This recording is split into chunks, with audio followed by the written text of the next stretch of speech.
Second. Mr. Chairman, I'd like to remove PR2 from the routine applications. Okay, so Second. if I'm to understand this, you're making a motion that PR2 be moved down to our non-routine applications. Yes, please. I have a motion on that. Do I have a second? Second. Seconded by Mr. Huffman. So our routine, all those in discussion on that motion to move? Mr. Goldberg?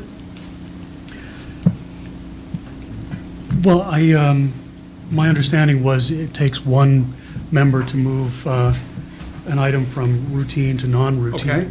And we can discuss it with the non-routine if that works with you, Mr. Chairman. Okay. I will consider that. Mr. Chairman, Mr. Norton? I believe that it should be discussed at this point because there's a motion to change the agenda. All right. I don't, I would recognize that would not be in order. I would move that, the motion to move PR2 from the routine applications to the non-routine in order according to our rules.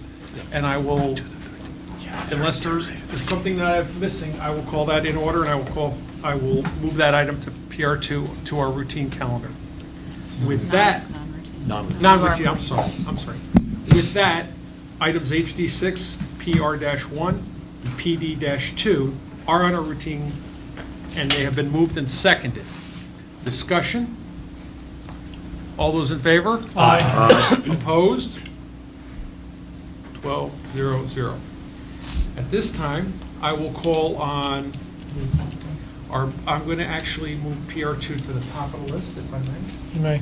So I will call on our Budget Committee Chairman for the report on item PR2 under non-routine applications. Okay, Mr. Chairman, PR2 is a request for additional appropriation of $82,390 by the Parks and Recreation Department.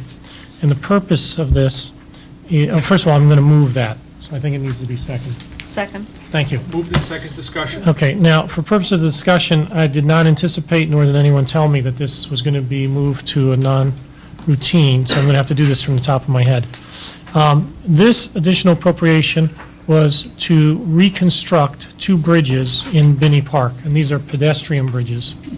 The committee took it up with Joe Siciliano and our commissioner, and discussed it, and our vote was 4-0 to proceed with it. It's my understanding from memory that in the course of reviewing the condition of these bridges earlier in the year, they found them not worthy and needed to be removed. I believe that has been done, and now this additional appropriation is to construct two new bridges.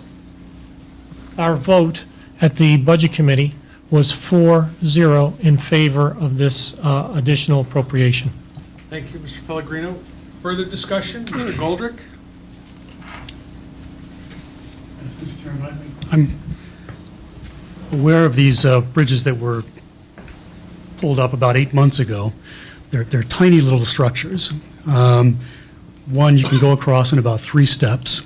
One isn't much larger. They had a couple of pieces of curved metal, and then there were just basically wooden planks on top of that with a wooden railing. And yet we're being told it's going to cost about as much as a BMW to replace each one of these. And I just can't understand where that price would come from. Just looking, well, I have talked to Mr. Siciliano, and he said that they haven't put out an RFP yet. This was the firm they have on retainer who went and did the drawings, and then it would go out to RFP. But it just seems to me, I cannot understand how this, as simple and small as these things are, and they were going to be off the shelf. What's the expression? Prefabricated. Is really going to cost us that much. Maybe I look for guidance from the members here. Maybe we should have an RFP first and see what comes in. But it just seems awfully expensive for what were very simple little things. Thank you. Let me just reread this real quick just to see if I'm missing anything.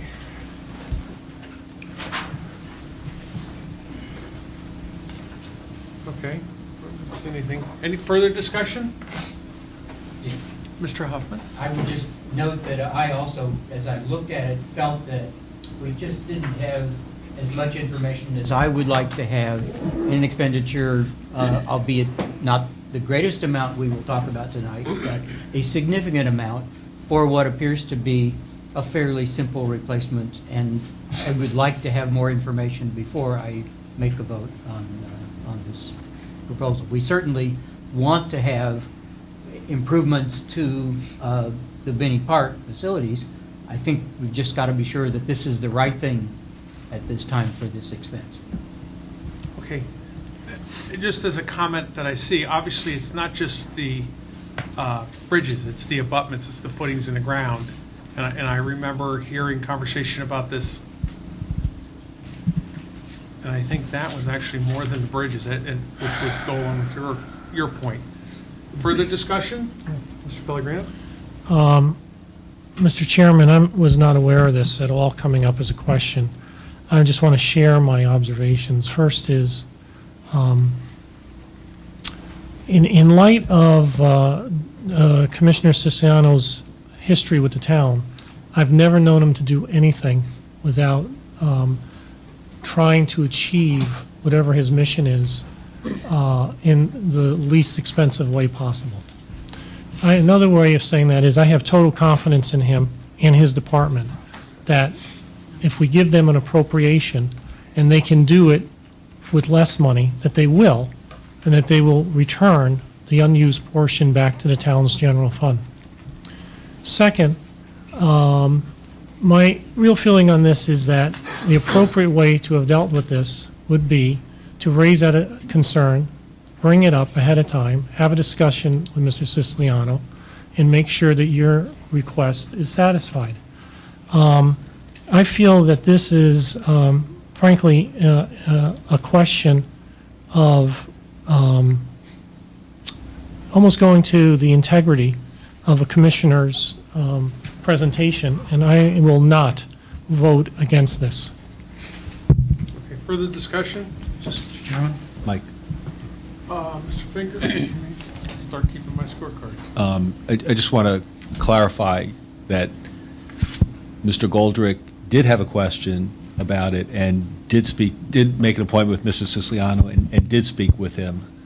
So, I mean, forgetting whether one votes for or against it, he did make the effort and did in fact speak to Mr. Siciliano to better understand this. Am I stating that correctly, Sean? I correct then what I said. Okay. And I think, if I may, I'd like to clarify that we, who were not on the Budget Committee, did not have this material in our hands or available to us significantly before the Budget Committee met on that matter. Hold on one second, Mr. Goldberg. No, this Hold on one second. I'm not sure the package goes out the same for all of us. Yeah, it does, yes. The Budget Committee members have the package that goes out the Yes, goes out everybody at same, the same time. same time. I cannot, I can't let that comment go untouched like that. That would be inaccurate. The package goes out at the same time. I will say from time to time, especially with the call for tonight, almost 400, 300 something page, whatever it is, that there were 298. last minute attachments, but with that, I don't think that's accurate. Okay, Mr. Goldrick? Sorry, Mr. Chairman. I'm sorry. Yeah, one, Go ahead. if I might be recognized. To my warm regards to my colleague, Mr. Pellegrino.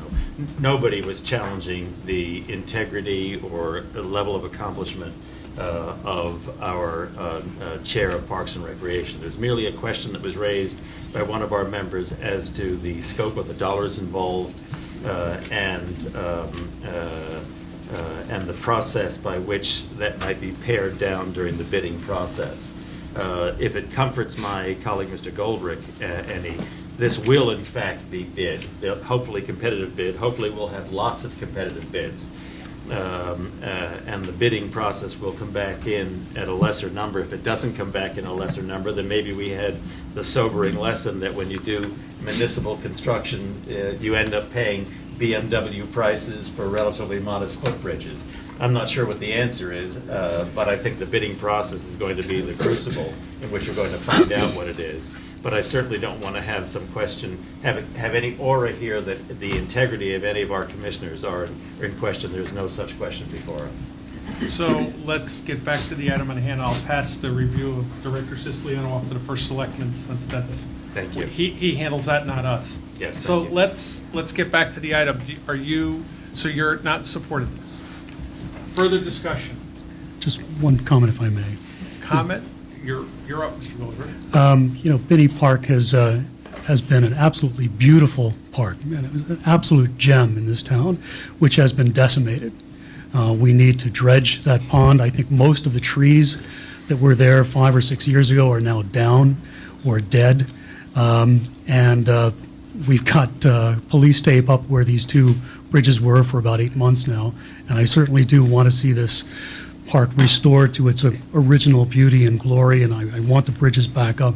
It's just, you know, maybe it's me, but when I knew what was there before, I knew what it takes, how small these were, and it's just the price. I know we've got a $400 million budget, but you got to look at it and say, how in the world is it going to cost that? So maybe the idea is, you know, I thought perhaps we could have an RFP first, or else perhaps we simply approve this and look very carefully at what is proposed to be built there. I'm not exactly sure what, but it does. When I saw this, I did bring it up and make it a note of this to the Budget Committee on Tuesday night. Further discussion? Call the question. Question's been called. Okay, item PR2, non-routine application. All those in favor signify so by saying aye. Aye. Opposed? No. Opposed? 2. 10-2-0. The item is carried. Mr. Chairman, Pellegrino, NW6. Mr. Chairman, I'd like to move NW6. This is a release of conditions for $155,000 for Nathaniel Witherall to immediately address replacing their sprinkler system. This is sprinkler for fire purposes. Second. Moved by Mr. Pellegrino, seconded by Mr. Finger. Finger, and discussion, Mr. Pellegrino. Mr. Chairman, this is not something that one even remotely thinks that they want to do. This is something that we have to do. This is mandated by the state. This is something that Nathaniel Witherall has graciously been working with the state on for some period of time to try to incorporate into Project Renew. But the time has come whereby they absolutely have to move forward with it. We had a thorough discussion of this, I believe, a month ago. And now the time has come whereby they can no longer wait for funding, but have asked that we release the $155,000, which has already been appropriated for Project Renew.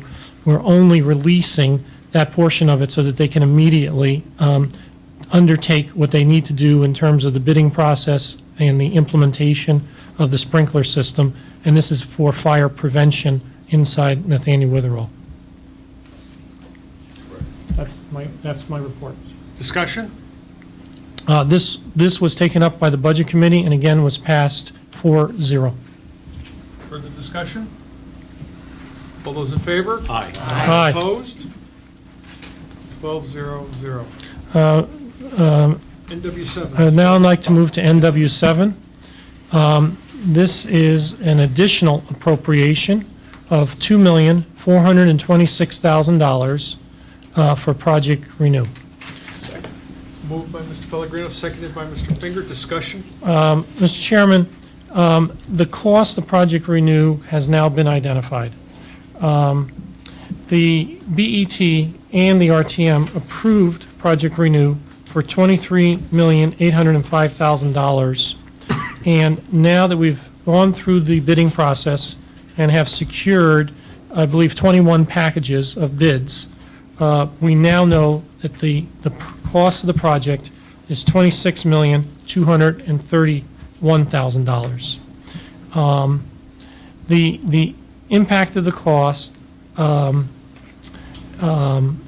so that is what we have for Project Renew, and that is specifically what this additional appropriation is for, so that they would have sufficient capital when added to what's already been appropriated to be able to go forward with the project. There's a condition that we're going to add to this, but I just wanted to discuss that portion first. Okay. Would you like me to continue? Let me, yes, let me ask, these conditions are coming on behalf of the Budget Committee? Yeah, one is and one is not. Okay, so let's do the one that's coming on behalf of the Budget Committee first. Okay, before I go to that, let me just say that I think, speaking for all the members of the committee, we were comfortable with understanding how we got to the project cost on the project renew and how the additional appropriation turned out to be the $2+ million. As we look, though, at the change in the operating budget, I think we all sensed that we needed to step back and look at what was happening and why.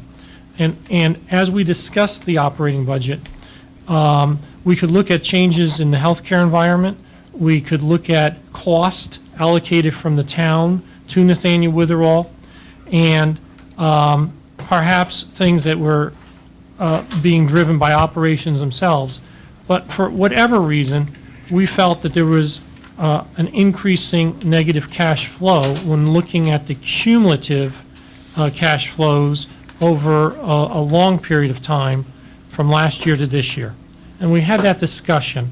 And we had a fairly lengthy discussion, I would say almost an hour in the Budget Committee. The cash flow from operations, and I'm basing this on maybe the information that we had at our Budget Committee, because it is something that I know the leaders of Nathaniel Witherall are talking to our staff on. But roughly speaking, when we looked at a 23-year period, the combined negative cash flow a year ago was $22.9 million, and now it looks like it may be as high as $29.7 million. That change led the members of the Budget Committee to decide that in addition to going forward with the additional appropriation, we thought it was wise to place a condition on it. The condition I will now read so that we're all aware of it. And the condition reads, subject to the acceptance by the Board of Estimate and Taxation of a revised strategic plan to address the increased operating shortfalls of the long-range plan and forward it to the Board of Estimate and Taxation as a non-routine application. Timing-wise, I believe Nathaniel Witherall, I believe there has been discussing this amongst the senior people, that they actually will finalize it, bring it up with your own board, discuss it, and perhaps have it voted on by your board. That all this will be done. They will be able to address the RTM with the additional appropriations, discuss that, also discuss what they're coming up with in terms of their strategic ideas on how to address operating shortfalls, that the RTM will meet on December 10th, and then our Budget Committee will meet on December 13th. So we will have a timing sequence here whereby if everything falls in place, we can get this done, because there are, I believe, 18 of the 21 packages have to be signed by December 31st. Otherwise, we would be in the very unfavorable position, and by unfavorable in this word, use of the word, I mean somewhere between $500,000 to $1 million would cost us additional costs to go out and start rebidding those 18 packages. So I think when everything is taken into consideration, the Budget Committee thought that this was an appropriate condition to place on it. I think we've helped stimulate a discussion amongst the board and Nathaniel Witherall. I think they've welcomed it and embraced it, and that it's going to be something that's going to be constructive and positive as you discuss what you're doing now with Project Renew with the RTM going forward for the additional appropriation. With That's that, my report. Thank you. With that, I would, Thank you. because this condition comes from the Budget Committee, I will call for, We voted on it, and it was 4-0, just for the I want record. to call for a motion, I want to call for a vote to add that condition to the item, and then I will return to the item as a whole for a discussion. I think that's a better way to do it, simply because your resolution comes from a committee. Okay. So on that first resolution, any further discussion on that first condition to add? This way, I think we put it together as a package, and then we can return to the discussion. All those in favor? Aye. Did Opposed? Mr. Ormsby want to say something? 1 second. All those in favor? Aye. Aye. Opposed? Okay, now the item is, I'm going to consider the item as amended back in front of us. So, is there any further discussion? I will call Mr. Ormsby because I do have a question for him on this item myself. So, is there any other questions, or I'm going to call Mr. Ormsby. Mr. Ormsby, good evening. Question for you. Didn't Leslie have? Mr. Chairman, we have another resolution that we'd like to Correct. put forth. Would you just, Right. we wait on that? Yeah, let's, It'll be one at a acknowledged. time. It's not Okay, thank you. complicated. Mr. Chairman? Yes, sir. It might be fair to Mr. Ormsby if you entertain the other conditions so that Mr. Ormsby is speaking to the complete package. Mr. Raymer, your logic is just amazing. That other condition's coming from where? Who From submitted that Mrs. one? Tarkington, I believe. Okay, got it. The Budget Committee didn't consider that, right? No, it No, we was did not, not. it was not discussed at our meeting. So I'll entertain another motion, Ms. Tarkington, to amend. Yes. I would like to propose an additional condition on the application that reads, subject to receipt of a letter from Connecticut DSS acknowledging increased cost of construction of $2.4 million. So I move that Item is at this moved. point. Second. Seconded by Mr. Finger. Discussion on that resolution. Uh, Ms. Tarkington? Yes, we discussed this requirement for the Connecticut DSS acknowledgement at the meeting, and I believe Mr. Ormsby and Mr. Brown indicated that it's needed for any kind of capital investment in excess of $1 million, that it has already been discussed with the DSS, verbally, I guess, in discussions, and that they will send a letter and expect that the DSS would respond very promptly.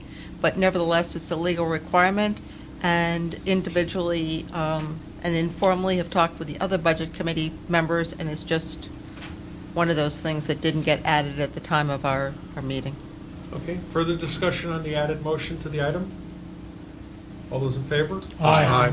Opposed? Item carries. 12-0-0. Mr. Ormsby, good evening. It's great to have you here with us, by the way. What? Let me see if I can put this in a perspective. I'm thinking about where this item goes. So we have some additional construction costs, and we've talked about adding a few items back in that were postponed, that might have been done routine maintenance. Mr. Fox has been wonderful trying to keep me to understand that, so he deserves maybe a little time off for that. With that said, so I understand we're going to have an interim appropriation, we're going to send back to the RTM saying, look, here's the bids are in, there's 21 separate bids, they're in, they're valid for a period of until December 31. until December 31st. And so we have an additional appropriation, we call it an interim on our side of the table here. These two conditions, it seems like the concern is that, and I'm sort of aware of some of the drivers of this, but it seems like the original operating plan, we knew there would be some uncertain times during construction, but we're not there. But it seems that over a 20-year period, the operating deficit, the numbers are changing. I mean, they're going up fairly substantially, $7 million over 20 years. I have a question. So this first condition says that you're going to come back to the Board of Ed with a revised strategic plan to, a Board of Estimate with the, you know what? Wait a minute. Hold on. They're here. Maybe they'll take it. Maybe they'll take the item. You know they'll pass that. Hold on. Ms. Moriarty, would you take her? No, okay. Can't delegate that tonight. My question is, you do have some type of revised plan that you're working on to address the change in what we saw 8 or 9 months ago versus now? Well, let me say, Mr. Chairman, that I have some difficulty with the wording of Mr. Pellegrino's, or the Budget Committee's proposed condition.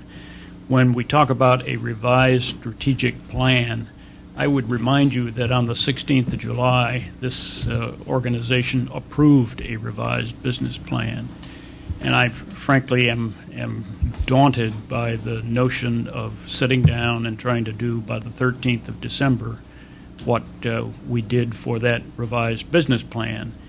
What we do have in mind and what we have discussed are some proposals. We've identified specific areas that we think we can address and we can address promptly. But I think it's important to understand that some of these increased operating costs are numbers that are given to us by the town of Greenwich, particularly in the area of unfunded pension liabilities for fringe benefits, medical benefits, allocated town costs, which really are not within our ability to control. We can ask Al Cava, for example, to take issues up in the course of regular negotiations with the unions. We can ask for justification of the expenses that get allocated to us, but in the final analysis, those are areas where we have relatively little control.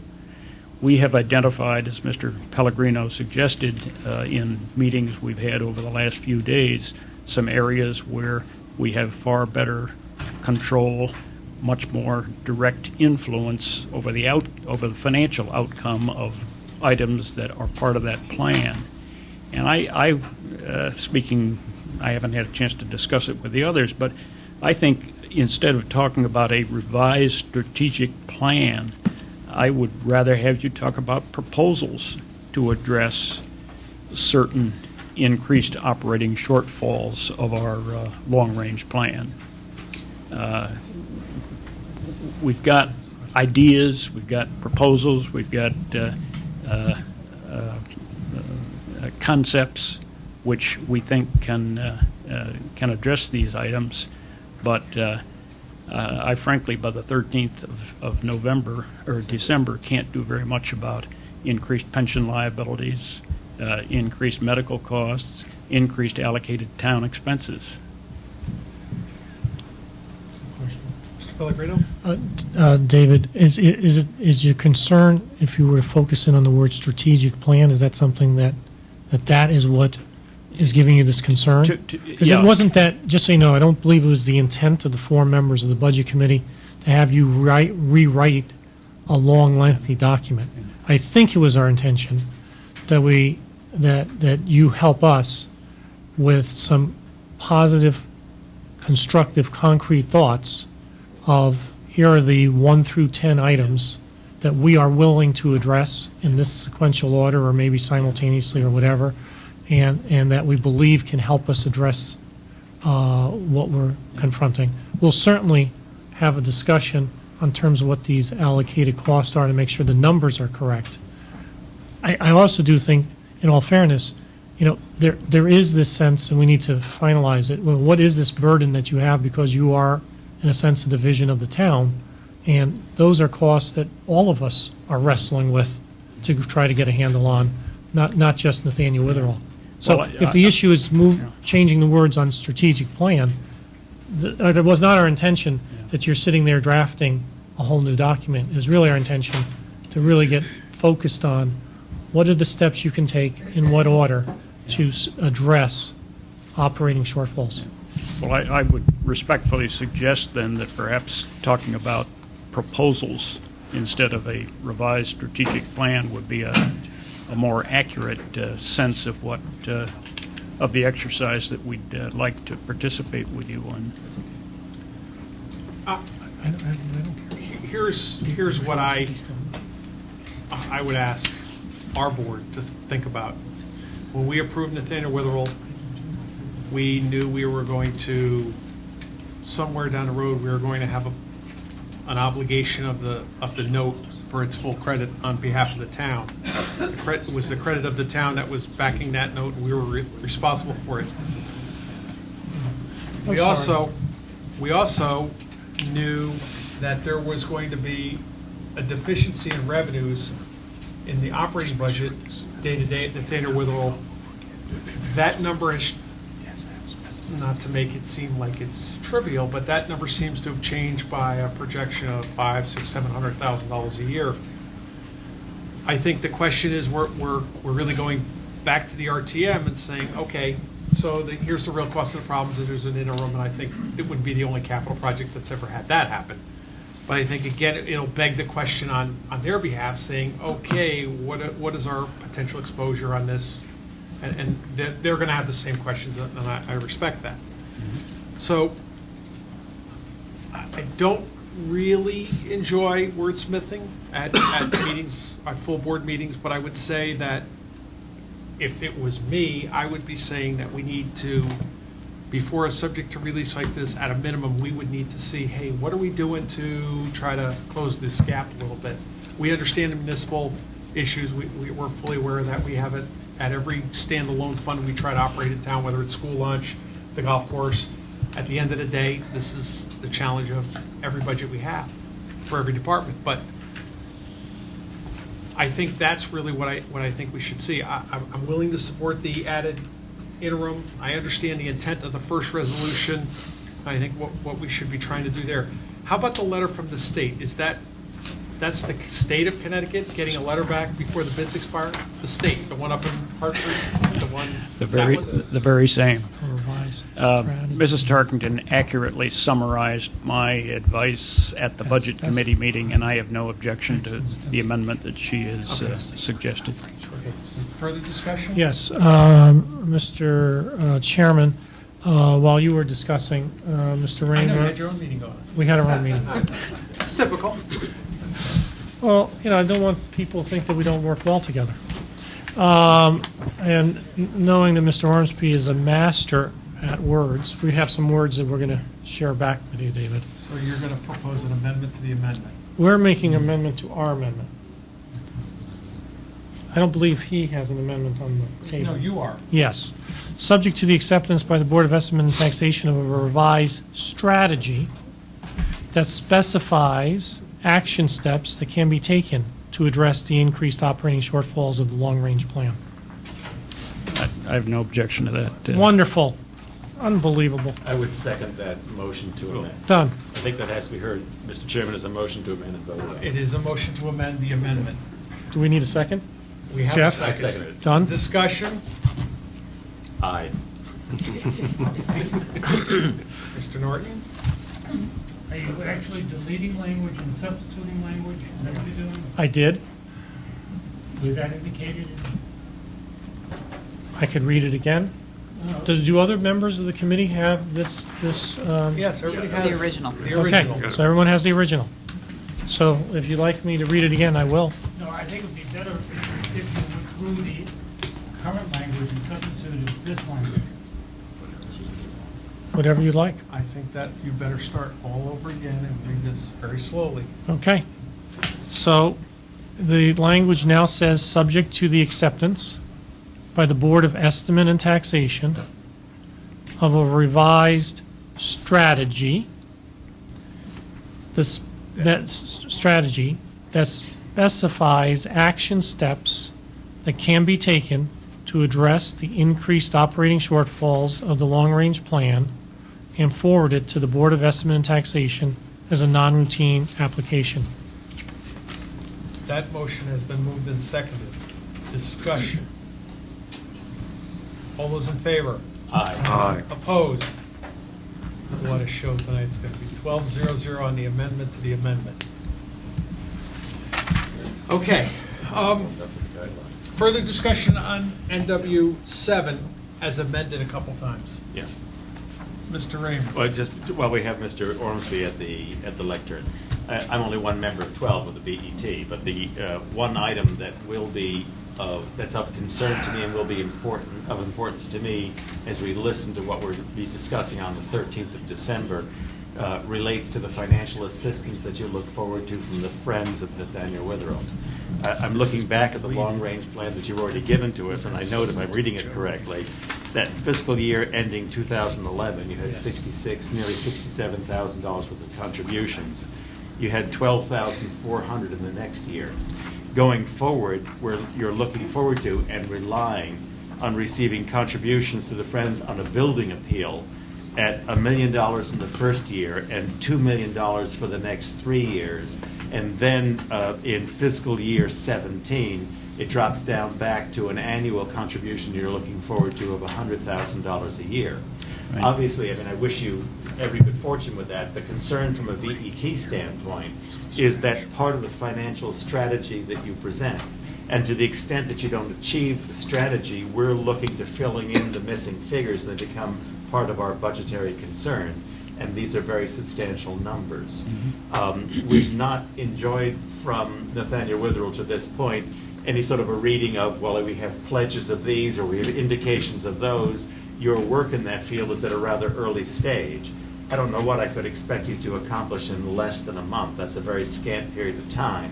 But one of the things that I, as only one member of the BET, will be looking forward to is deriving some sense of confidence that these are realistic figures that are likely to be fulfilled, particularly the 4 years of 7-figure numbers, which are very large contributions to look forward to something which is basically a municipal entity. Well, let me, Mr. Reamer, try and give you some cold comfort, if you will, on this exercise. The Friends of Nathaniel Witherell was organized 4 years ago as a 501c, obtained a ruling 501c3 status. All of this organization and ruling applications, incidentally, were performed free of the legal services, were free of charge to Nathaniel Witherell. We are now in the 5th year, I think, of an annual appeal by Nathaniel Witherell. It grew slowly. I think in the first year in that our annual appeal, we raised $65,000. The next year it was $95,000. The third year it was $125,000. I think we're in the 4th year of the annual appeal, which is going on right now. We have, in terms, so that the $100,000 figure that you see in there, I think, I expect to be adequately raised, if you will, by an annual appeal. And I think particularly when we have had a capital campaign in the audience and perhaps the notoriety of the needs of Nathaniel Witherell has received broader exposure than it has so far, I'm very comfortable with the ability to transfer $100,000 a year to Nathaniel Witherell, or to the town, if you will, to repay debt. I think the $1 million, the $2 million, the $2 million, the $2 million is obviously a challenge, and that's the capital campaign. At the moment, the balance sheet of the Friends of Nathaniel Witherell stands at about $525,000. That's after all of our operating expenses, and is the amount we've accumulated. And worst case scenario, that amount is available to satisfy in significant part the first year's commitment of $1 million. In addition, as the chairman the chairman of the Budget Committee pointed out, we have begun serious planning for a capital campaign. We have asked and received the agreement by Jim and Debbie Lash to serve as an honorary co-chair. The same is true of Scott and Icy France. The same is true of Doug and Livy Florin.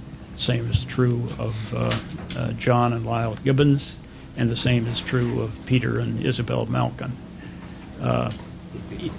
In addition, why we are developing a so-called leadership committee, which will do more of the heavy lifting than we expect our honorary co-chairs to do. And there is a kitchen cabinet for this capital campaign that meets about once every 2 weeks, putting together the literature and the campaign materials to undertake a $7 million capital campaign. I think there is a history in the town of Greenwich of people rising to the occasion, and it certainly has benefited the hospital. It's benefited every private school in the town of Greenwich. It's benefited the Boys and Girls Club. It's benefiting the YMCA. So I think there is a sense or a feeling that there are generous individuals who, with whom we believe a capital campaign can resonate. And I think the willingness of the 5 people who have agreed to serve as honorary co-chairs perhaps infers or suggests that that support can be tapped into.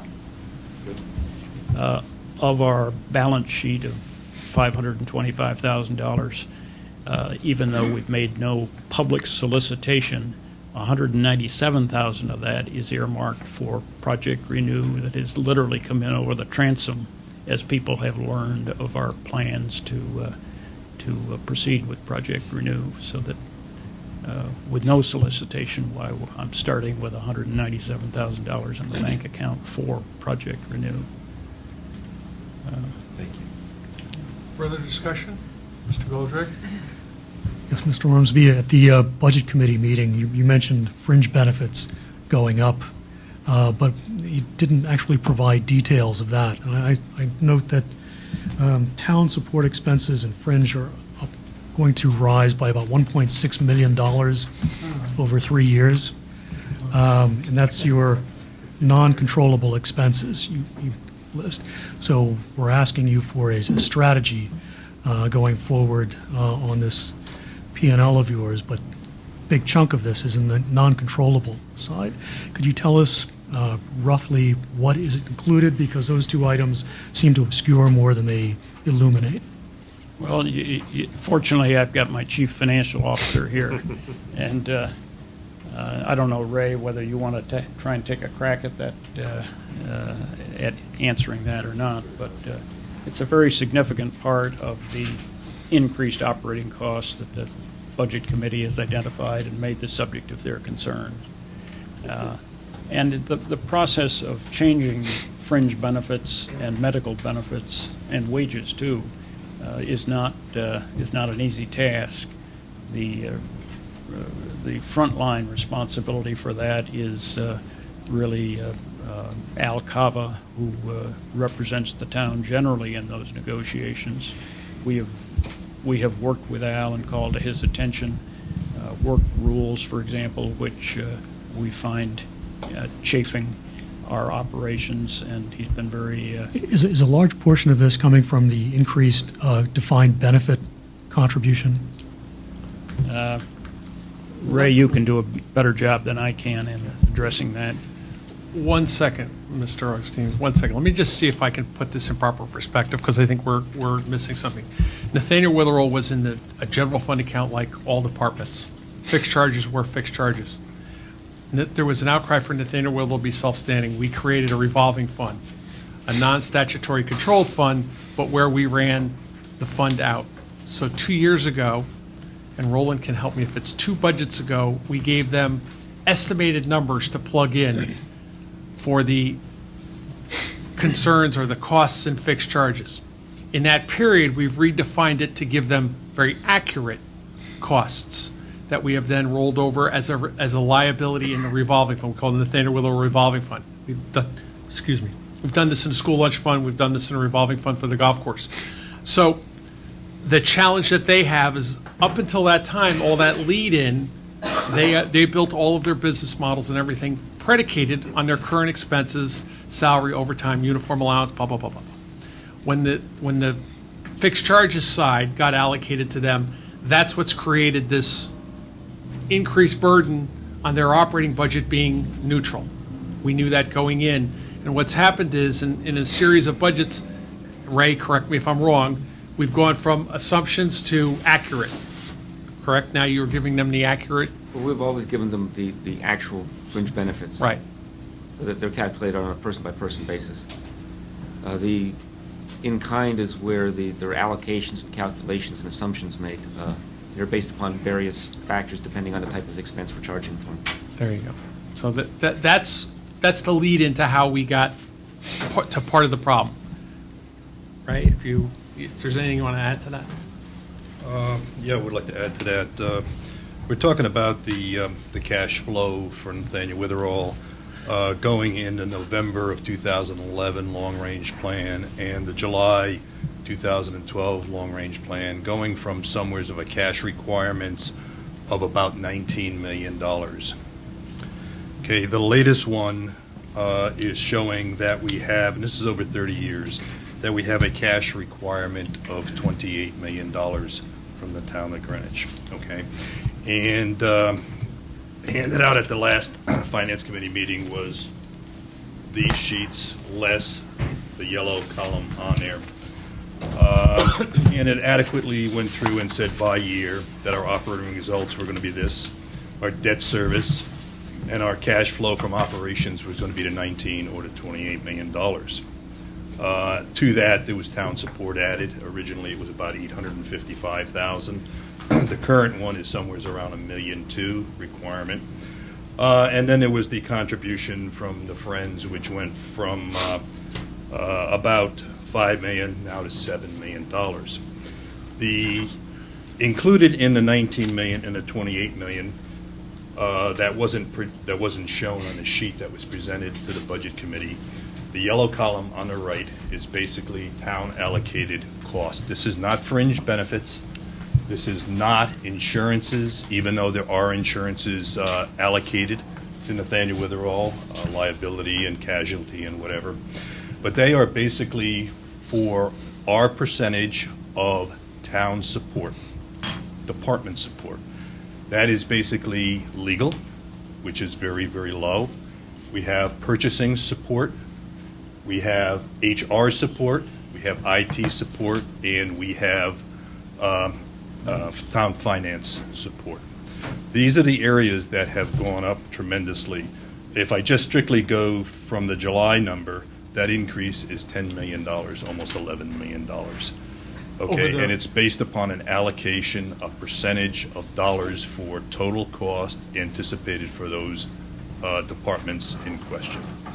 At the end of last year, there was a lot of dollars encumbered or spent in these departments that caused our operating results last year, and I don't have the exact number to go, up approximately $150,000. Roland kindly took the 2013 year, and he said based upon the budgets that were submitted, which at the time we submit budgets, we have no idea what is going to be put in as a special requirement of a town department. But that number went from about $650,000 to over $800,000 a year being allocated to Nathaniel Witherall. That is well in excess of a 50% increase over a 2-year time period. There's no way that Nathaniel Witherall could absorb that cost.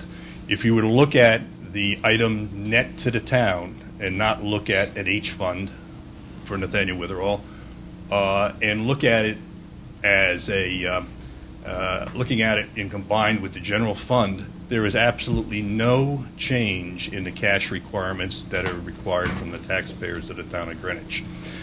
In the $855,000 number, we had $300,000 transferred from the general fund to support Nathaniel Witherall.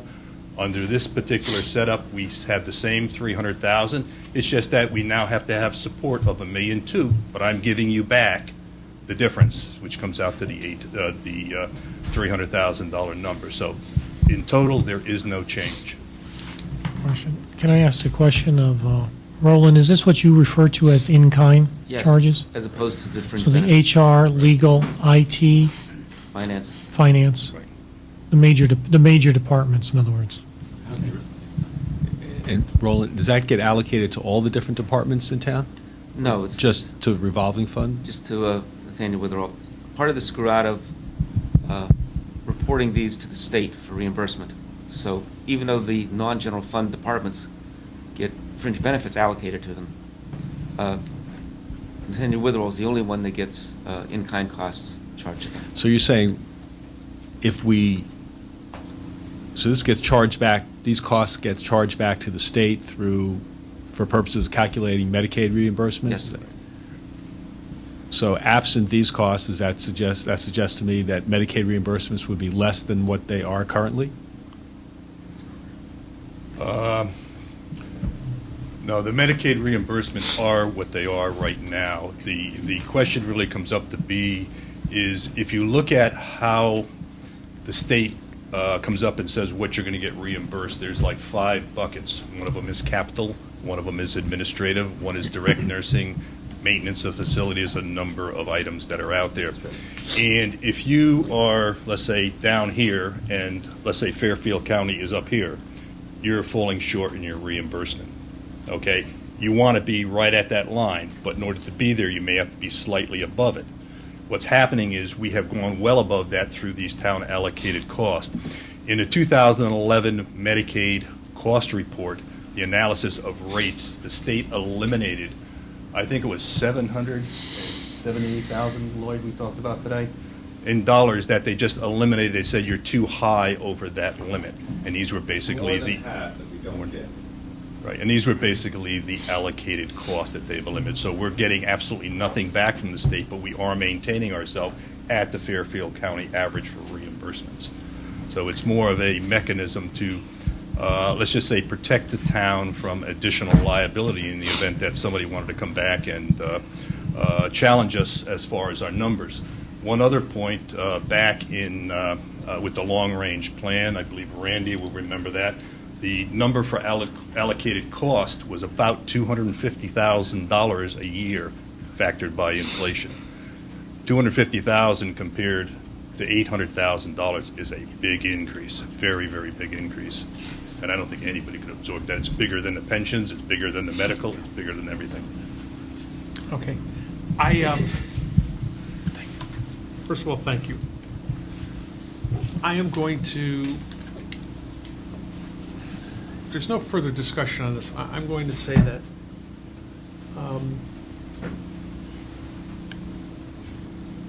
prior to the Budget Committee meeting, I think we really need to, I'm going to ask Mr. Finger and Mr. Pellegrino really to, so we all understand this before this comes back to the subject of release. I go back in time and my memory is fairly clear. The RTM, where this really started was the RTM obviously wanted to be a standalone, support itself, be able to cover debt and all of that, and I understand that. But there was also this, what does it really cost conversation. Where's Mr. Tessie? Am I somewhat accurate? And I think that's where a lot of this stems from. But I think we really, before we get to the subject of release, we're really going to need to be able to put this on one page so we can really decide if the costs that we're allocating. I mean, it seems to be a percentage. It's not direct. It seems to be a formula for the in-kind services, and that changes the number. A change in every budget for 20 years is going to make a difference. So I'm counting on that. We do that a little extra homework before we get there. I think that's going to be important. Further discussion on item NW7 as amended with the 2 subject to release on it. Okay, I'll call for the vote. All those in favor, signify by saying aye. Aye. Opposed, abstaining. So I'm going to call that 12-0-0. Okay. Thank you. Thank you. Thank you. Mr. Chairman? Ms. Tarkington? Yes. Do we have to approve the resolution that's in our package, or do we wait until December? There's a bonding resolution that was also submitted with our package. Well, I think we'll do that when we get to our subject to release, because this is an amended bonding resolution, right? You're increasing, or is it a separate? It's an amended one. An amended one, right. So I think we need to have that as an item on the agenda when we do the subject to release. Does the RTM need it? Does the RTM Yes. need that? The RTM needs that. So we need to do it now. Time out. Good catch, Ms. I Tarkington. move that we... Hold on, let me get it out. Is it in the package? Okay, I'm going to, okay, Ms. Tarkington, I'm going to call on you for a motion to, I move that we approve the resolution amending a resolution appropriating $20,205,000 for the construction of improvements to the Nathaniel Witherall Nursing Facility and authorizing the issuance of $20,205,000 bonds of the town to meet said appropriation and pending the issue thereof, the making of temporary borrowings for such purposes. And the resolution is attached and included in our package, and that's the resolution I'm moving. Okay, moved by Ms. Tarkington, Second. seconded by Mr. Pellegrino. Discussion? This is an increase. The increase is at 2260. Correct. So, Peter, this item, when it goes to the RTM for the interim, is going to have the two conditions the BET put on and this as an attachment. And make Okay. sure that the RTM, they're going to have to, they don't do anything with the conditions, but they're going to have to approve the interim and that revised resolution. Okay. Okay, further discussion on this item? All those in favor? Aye. Opposed? 12-0-0. Abstaining? None? 12-0-0. Okay. That concludes our non-routine applications for tonight. Moving on to item number 3 on the agenda, our assessor's report. Good evening, Mr. Chairman, members of the... Good evening. Good evening.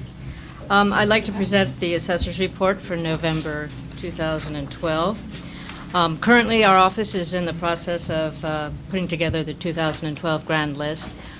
Due to Sandy, we have had a couple executive orders from the governor asking us to extend our deadlines for the personal property filings to November 15th, and all other filings due November 1st were extended as well. That should not present a problem for our office to get the grand list done in a timely fashion as we usually do. So I don't see any issues there. In addition, there's a couple other things I'd like to highlight. First of all, we have settlements. We had 7 court settlements settled this past month. Well, actually, 3 were settled. 1 was a residential, 2 commercial, and 4 were withdrawn. And in addition to my my monthly report, I have also included a draft of the office budget for fiscal 2013-14, the operational plan, and the capital equipment requests. Okay. Anybody have any questions? On the assessor's report, I want to address that first. Right, we should. Is there any question on the assessor's monthly report? I move we approve the assessor's monthly report. Seconded. Moved and seconded by Mr. Raymer. All those in favor? Aye. Opposed? Ms. Tarkington, I would call on you now for a motion to amend the agenda, if you would. Yes, quite frankly, Mr. Chairman, I may have brought up that resolution. We may have needed an amendment to amend the agenda on our previous item, the resolution, because it wasn't actually on the agenda, but it was within our It package. was part of the call, right. Just so we come to that later, maybe. Okay. But at this point in time, I amend the agenda to move forward to this point in time. The item in number 10, old business, approval of the assessor 2013-14 budget and operational plan. Second. Moved and seconded by Mr. Finger. Discussion? All those in favor? Aye. Opposed? Abstaining? That carries 12-0-0. So your first budget submission to your appointing authority. If I would, I'd like to call on Mr. Finger and Ms. Tarkington if they want to comment on this ahead of anything on behalf. I know that they were part of their monthly assignment is that they work as liaisons to the office. Do you have any comments or anything on this? Mr. Finger? Just a couple of comments that I make is with regard to the operational plan. Since Ms. Elliott took over as our town's assessor, she has reorganized the table of organization, which is attached to the operational plan, and I think if you look at it, you will note that unlike what existed in the past, correct me if I'm wrong, every employee ultimately reports to the assessor. Both Leslie and I believe that, in speaking with Lauren and Bob Shipman, this is a change that enhances the efficiency of that office, and that efficiency, I believe, is one of the contributing factors to some of the reductions in the budget, specifically to overtime maybe even to temporary salaries. I'm not really sure if temporary, I guess, as well. And we applaud Lauren's new eyes on the way her office is structured. So I would just point that out. Thank you. Ms. Tarkington? In addition, I'd like to add that this is really laying out financially the next revaluation. And a lot of work has gone into it over the last couple of months with Mr. Finger, Lauren and Bob Shipman. And in terms of collecting data, this will be a physical reval, laying out how we're going to approach physical revaluations in terms of inspecting residential properties. We've chosen to do that over a 5-year period of time, 7-year period of time. This go around for the remainder of this reval plus the 5 years of the next one, spreading out the costs. And also you will note that the revaluation is put into the town's capital budget. So there's an operating budget for this year's operations and a capital budget request for the town's next revaluation. And I want to point out that through this office, the town raises 87% of the revenues that it uses to support and fund our other departments. So this mission is very important to us, that we do it right and we provide the appropriate resources for the department's good work. Thank you. Any other questions? If I may? So Leslie was just putting out that revaluation, so over 3 budgets, that's quite a significant amount of money, $1.2 million. That'll start in next budget and go all the way through the close of 16. I think we're not giving some credit where credit might be due. You have a new software package you're working on, you're trying to get online? Well, there's a couple of things we're trying to do. First of all, we have 2 packages. We have an administrative package, which basically helps us do the tax bill. And we also have a CAMA ProVal, which is our computer-assisted mass appraisals package. We need to update the ProVal. We are on an older version, so we need to update that. But we also need to upgrade our Munis, which is our administrative package, so that we can actually start doing like personal property declarations being filed automatically or online by taxpayers. There's a lot of automation that we can do in this office, I believe, that will actually help us become basically very more efficient and basically bring down our labor costs. In doing that, we'll be able to focus more, put some of our resources toward doing the revaluation.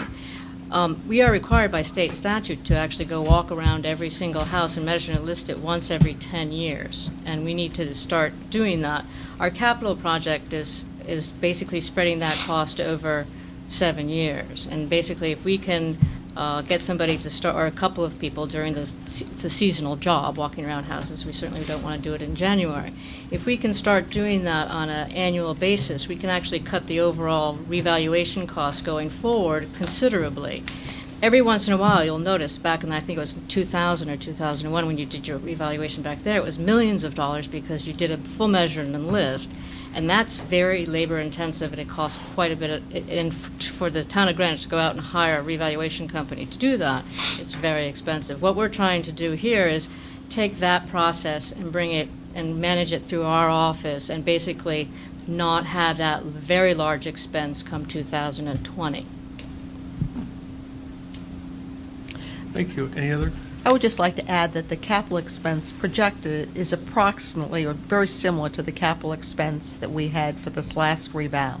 But as Lauren has pointed out, the last time we did a true physical reval was in 2000. It did cost over a couple of $1 million at that point in time. So this is where we're trying to manage it differently and meet the state requirements. I'd also add that the operating budget, if we want to switch back to that, also includes closer adherence perhaps to some of the state regulations, and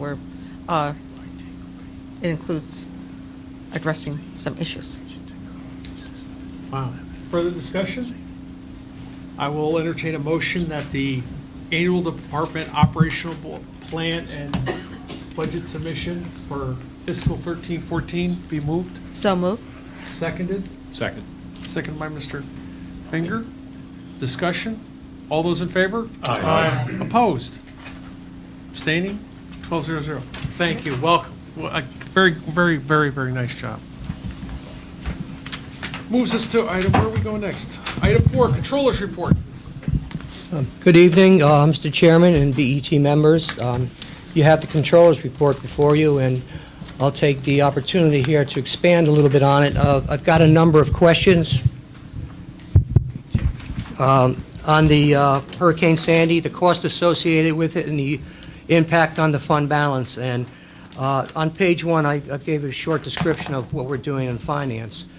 The storm started October 29th, and Town Hall basically was closed to 29th and 30th. On October 31st, the Finance Department was able to come back into Town Hall, and the risk manager and the internal auditor began immediately working on the reimbursement process through the insurance company, working with Franklin Company, the broker.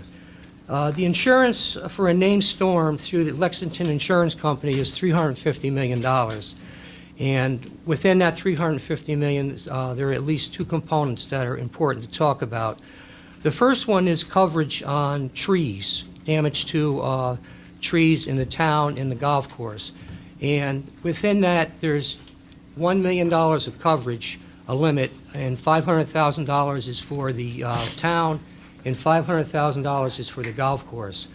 Ron Lally, the risk manager, began to take photographs of all the trees, identify the species they are, with the assistance of the tree warden in the Parks and Rec Department, and created a compilation for the insurance company. So we've assembled information up to $1 million for reimbursement on town-owned trees for $500,000 and $500,000 to damages, overall damages to the golf course, which sustained a lot of damage. Within the whole overall policy, there's a $200,000 deductible. So again, we're never going to get up to the $350 million, but let's say hypothetically, this is hypothetically, I'm pulling this number completely out of the air just for purposes of explaining the reimbursement. The overall cost to the town is $2 million. That includes the beaches, the erosion, all the costs associated with the damages, the labor, etc. We are entitled to get up to $1 million minus $200,000, but we could take the $200,000 and peel it off, and we can get immediately reimbursement from FEMA on the $200,000 deductible. So basically, there's no deductible for the overall insurance coverage. So we're shooting for the coverage of $1 million on the trees for the town and the golf course. The other piece is the damage to the town, mainly Todd's Point or Greenwich Point, Island Beach, the surrounding islands, Barham Shore, the marinas, et cetera, et cetera. Everything associated with police overtime, fire overtime, et cetera. That's all covered within the $350 million limit. So we should be in excellent shape as far as reimbursement. And FEMA will reimburse us for the difference between the insurances that we don't get and the other piece. Now, that's basically how the insurance reimbursement goes and the supplement from FEMA. The immediate impact is, if you recall last year, the two storms, the hurricane and the snowstorm Alfred, depleted some of the accounts that we use for overtime, for the snow, etc. So what you're probably going to see is a request for reimbursement in the next couple of months to replenish the accounts, whether they're public safety or public works or the Parks and Recreation. And we should be made whole at some time between now and the next year. If you recall, the storm of March of 2010, we went through a lengthy process of getting reimbursed from the insurance company, and it took us a year and a half to get reimbursed because of the contention between the town and the insurance company on the reimbursement of the trees. And in previous controller's report, you could see where we got a couple $100,000 in the town and the 80-something thousand that went to the golf course. And the piece that I mentioned here will go back to the golf course, not the general fund. So that's basically as far as the reimbursement process, we pay for it up front, and we'll get reimbursed in the future. And So, talk to me about what's not insurable. there's a question that, for example, the trees, the limit is $500,000, but it's $2,500 per tree. So if you have, for example, a very expensive cherry tree that's at a golf course, or certain trees that are purchased for landscaping purposes aesthetically, they're going to exceed the $2,500. So if the tree is valued at $25,000, that's not covered. It's only the $2,500, up to $500,000 town, $500,000 on the golf course. There's a question about whether beach erosion is covered. We don't know at this point. It's not covered under the insurance policy. It may be covered under the FEMA policy. We don't know at this point. Vehicles? I know we probably had some vehicles get banged up in this. Are they covered, or are those? Normally, if aside from the storm, if a police car is in pursuit and gets into an accident and is totaled, and say it costs $20,000, $25,000, $30,000, we're self-insured in the case of a police car. However, we get reimbursed in the case of there was a lot of vehicles that were damaged. I don't know the extent right now, but say, for example, a fire truck or a police car is responding to an incident where there's a tree on a house, wires down, and the limb falls on and damages the vehicle, it'll be reimbursed through the FEMA process. Got it. Mr. James? And But you have a single incident issue. When you have a car in pursuit where the car is damaged, that's a single incident. It falls within your $1 million self-retainage.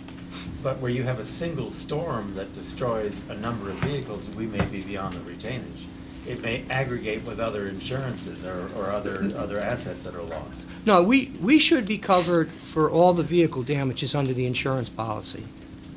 Because it's the aggregate, the limit of coverage is $350. There's just the tree piece that has a limitation. There's also there's coverage for interruption of business. For example, if the golf course was shut down for 3 weeks, and they could document because historically they made $30,000 during that 3 weeks in previous Novembers, and the end of October, November, we can get reimbursed up to $5 million for business interruption. We haven't put together the total exclusion dollar amount. And again, when I use $2 million, we don't have the total damage to all the town properties, predominantly the parks. What Joe Siciliano has done is he's hired an engineer who's an expert in this area for a small amount of money, $12,000, and he's assisting, along with the finance department. The other piece is the reimbursement for everything other than trees. So that's basically, we incur any expenses, we pay it out of current operating monies, and then we'll be reimbursed at a future date. That's not to say that you're probably going to see the public works and the different departments come before you for supplemental appropriations for future snowstorms or ice storms. That's to be expected. That's fine, and we have fund balance that will handle that until we're reimbursed. So it sounds like, with the exception of, it sounds like Ron and Pat are going to be quite tied up on this for a while, but it might disturb their regular work. But still, it sounds like we're on top of it. It has had an interruption of some of the audit functions. It delayed the fire marshal audit. It delayed the police process permit review, which the delay was maybe a month, and they can swing back into it. We're basically finished on the tree piece of this. Okay, so it's to be expected. Wow. I didn't. Any other questions on the controller's report before we get into the budget? Okay. I'll entertain a motion that the controller's report for Mr. Norton. Yes, on behalf of the audit committee, for whom we have the responsibility for all this last, I do want to compliment the staff for the promptness and the extent of the work that they have done to assemble the information that's needed to be able to proceed with the claims, both to the insurance company and to FEMA. As it's just indicated, there has been interruption in some of the audits that were pending at the time, but I think that those delays are very beneficial in moving rapidly to identify the items and the issues that we have from the storm. Thank you. A motion to accept the controls report? So moved. I don't know. Take your pick. Lots of so moves, lots of seconds. Second. I heard some seconds down on this end, so. Seconds were on the left, motions were on the right. Thank you. You want to? All those in favor? Aye. Opposed? Abstaining? 1200. Mr. Chairman, Mr. Norton. do I adjust or make a motion to move an item under old business, which is the approval of the Finance 2013-2014 budget and operational plans? I have a motion to amend our agenda to add an old business item up to the controller. Seconded. Discussion? All those in favor? Aye. Opposed? Abstaining? 1200. I was going to give you the highlights of it. Is it too late? No? The only reason is because it's below zero. And I want to take the opportunity to explain why. This was just a motion to allow you to. Because it also impacts Mary Pepe's budget, which is important also. So is it all right if I just go through the highlights real quickly? Please. It's on page 253 of 298, if you can find it on your iPad. It's a 0.8%, that's less than 1% reduction. The main reason is that we have a headcount reduction of 1. Javier Molina, the handicapped individual that we had working in the accounts payable, retired December 31st last year. And as a favor to the group that consists of John Carreri, Mary Pepe, myself, Al Cava, and a couple others, I gave up the position to hire the workers' compensation administrator, which is the result of the Hay study. Also included was the risk manager. My reduction of 1 is a reciprocal increase, and that's why I bring up Mary Pepe's. When she comes to you before you in February, the headcount reduction of 1 is an increase of 1, because as you all know, the Hay study said that the workers' compensation function is going to move over to the Human Resources Department with oversight from the First Selectman's Oversight Safety Council. So I wanted to point that out. That's basically how we got there. And another reason is we did an RFP for the auditors. We switched from Bloom Shapiro to McGladrey and Pullen, which resulted in about a $15,000 reduction in fees for the auditors. And that's them two, that reduction of headcount in the RFP for the auditors allowed me to come in with a less than 0% increase, actually a decrease. Wow. And we don't have any capital projects in our budget like the assessor does. Discussion? I'll entertain a motion to accept So moved. the departmental operational plan and budget for fiscal 13-14. So moved. Okay. Moved by Mr. Norton. Second. By Mr. Pellegrino. Discussion? All those in favor? Aye. Opposed? Abstaining? 12-0. Thank you, Peter. Thank you very much. Got one more treasurer's report. Treasurer's report. I just got to switch pages. Item number 5, Treasurer's report for the month of October. So moved.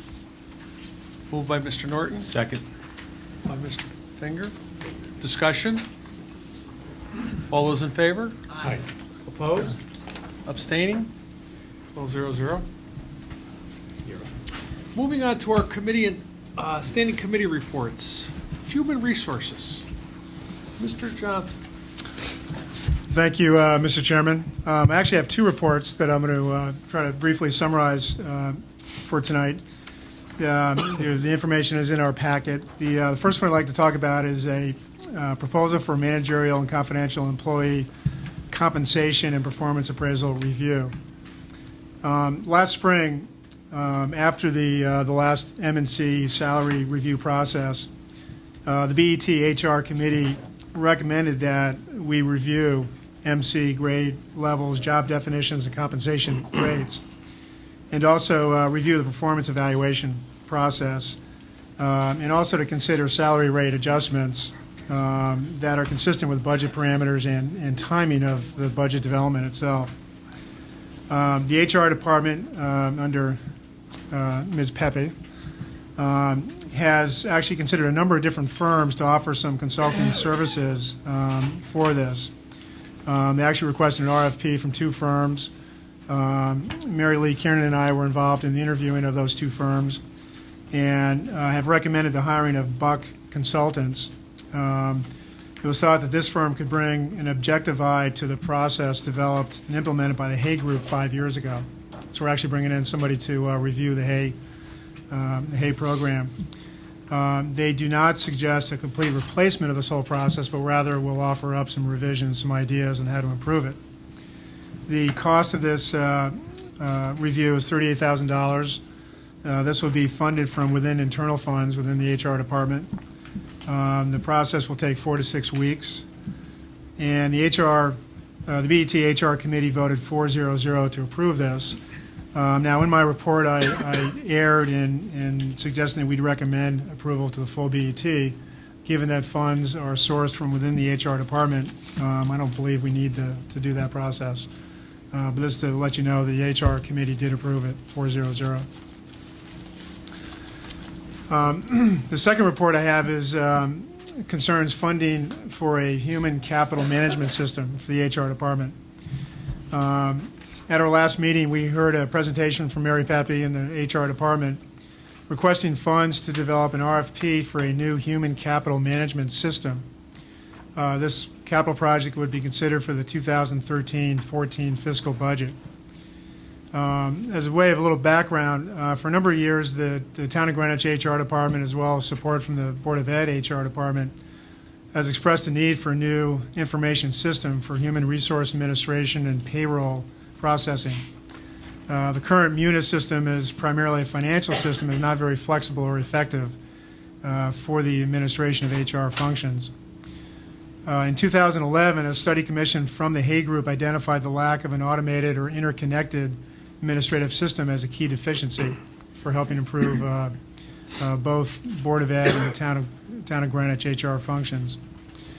And more recently, the BET's Town of Greenwich Board of Ed HR Working Committee concluded a year-long review, which we'll hear much more from later on. But they reviewed the HR services between the 2 departments, and among its recommendations, the group strongly urged the Town of Greenwich HR to consider switching to a different HRIS system for the purposes of improving service delivery of payroll, position control, and employee records.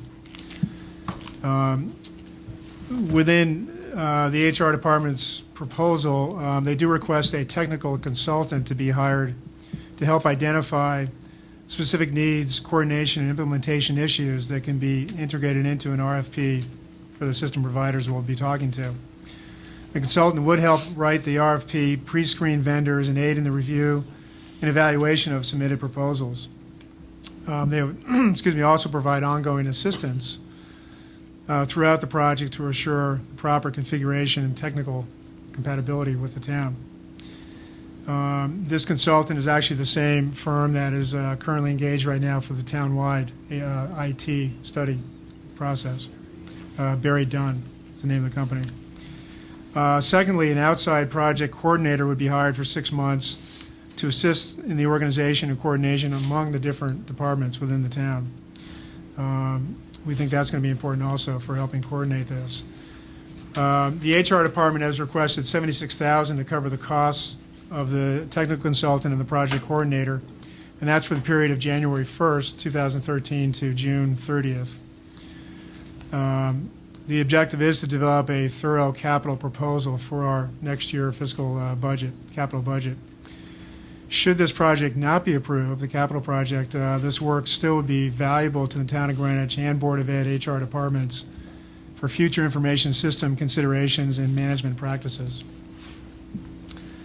The committee voted 3-0-1 to approve this proposal, and Ms. Tarkington abstained due to, at that point, as to where this was going to be funded from. We weren't sure whether an appropriation would have to be made for new funds.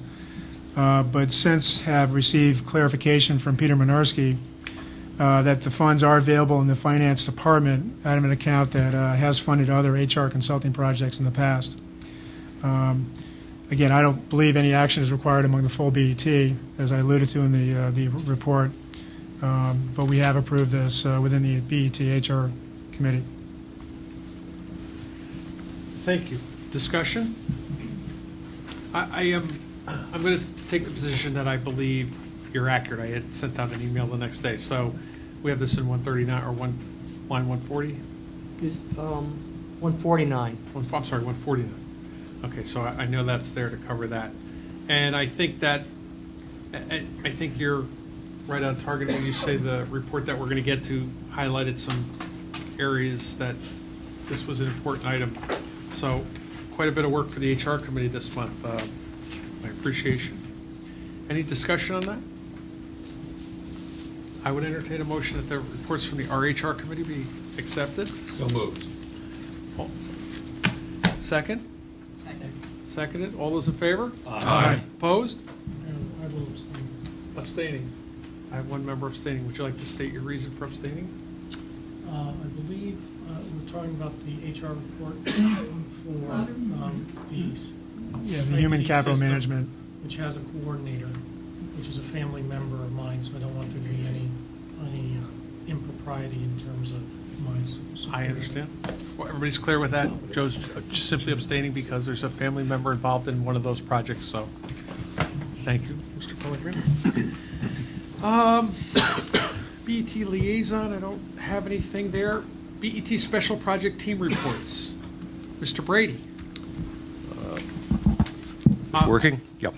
If I would, Mr. Brady's report obviously wasn't included in the package because it was a pending meeting for the day after I had to get the call out, so that's why it was sent later. I'm sorry. Right. The BET, Barry Dunn, the town's IT consultant for the strategic plan, met with us on Friday the 16th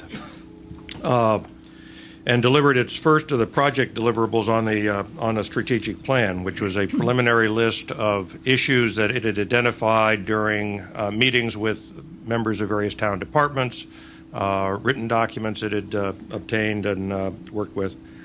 And there were about 30 items on the list that were issues that had been identified as being critical to important to the town. They were divided into three major categories: applications, such as the munis accounting system, payroll, document management systems, management and operations, such as the support provided by IT to the departments, the way it was provided, how people were trained.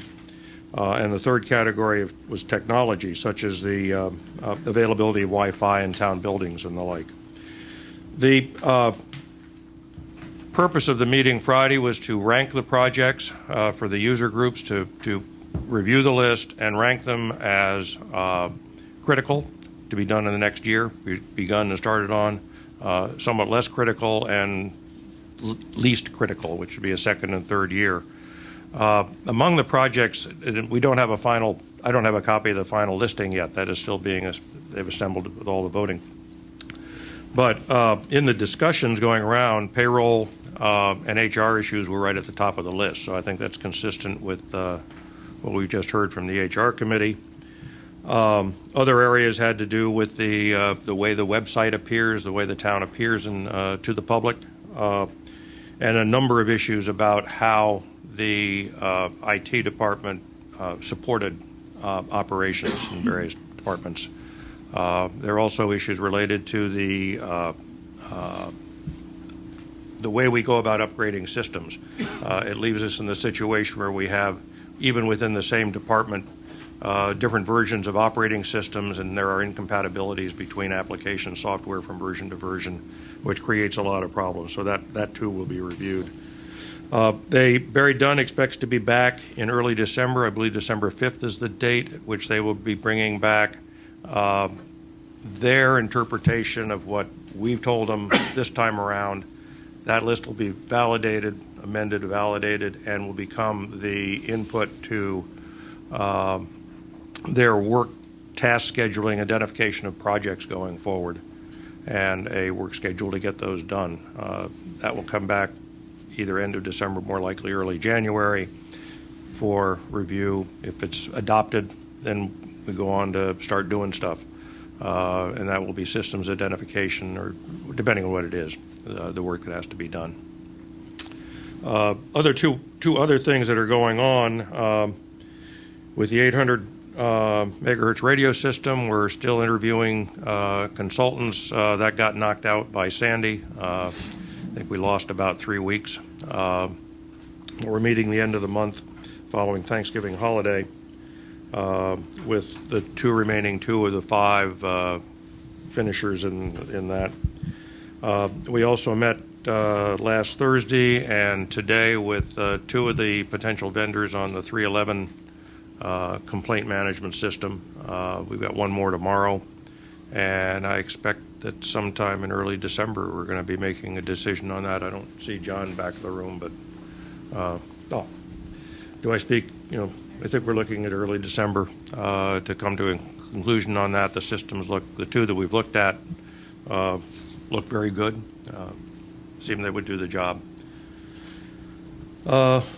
Any questions?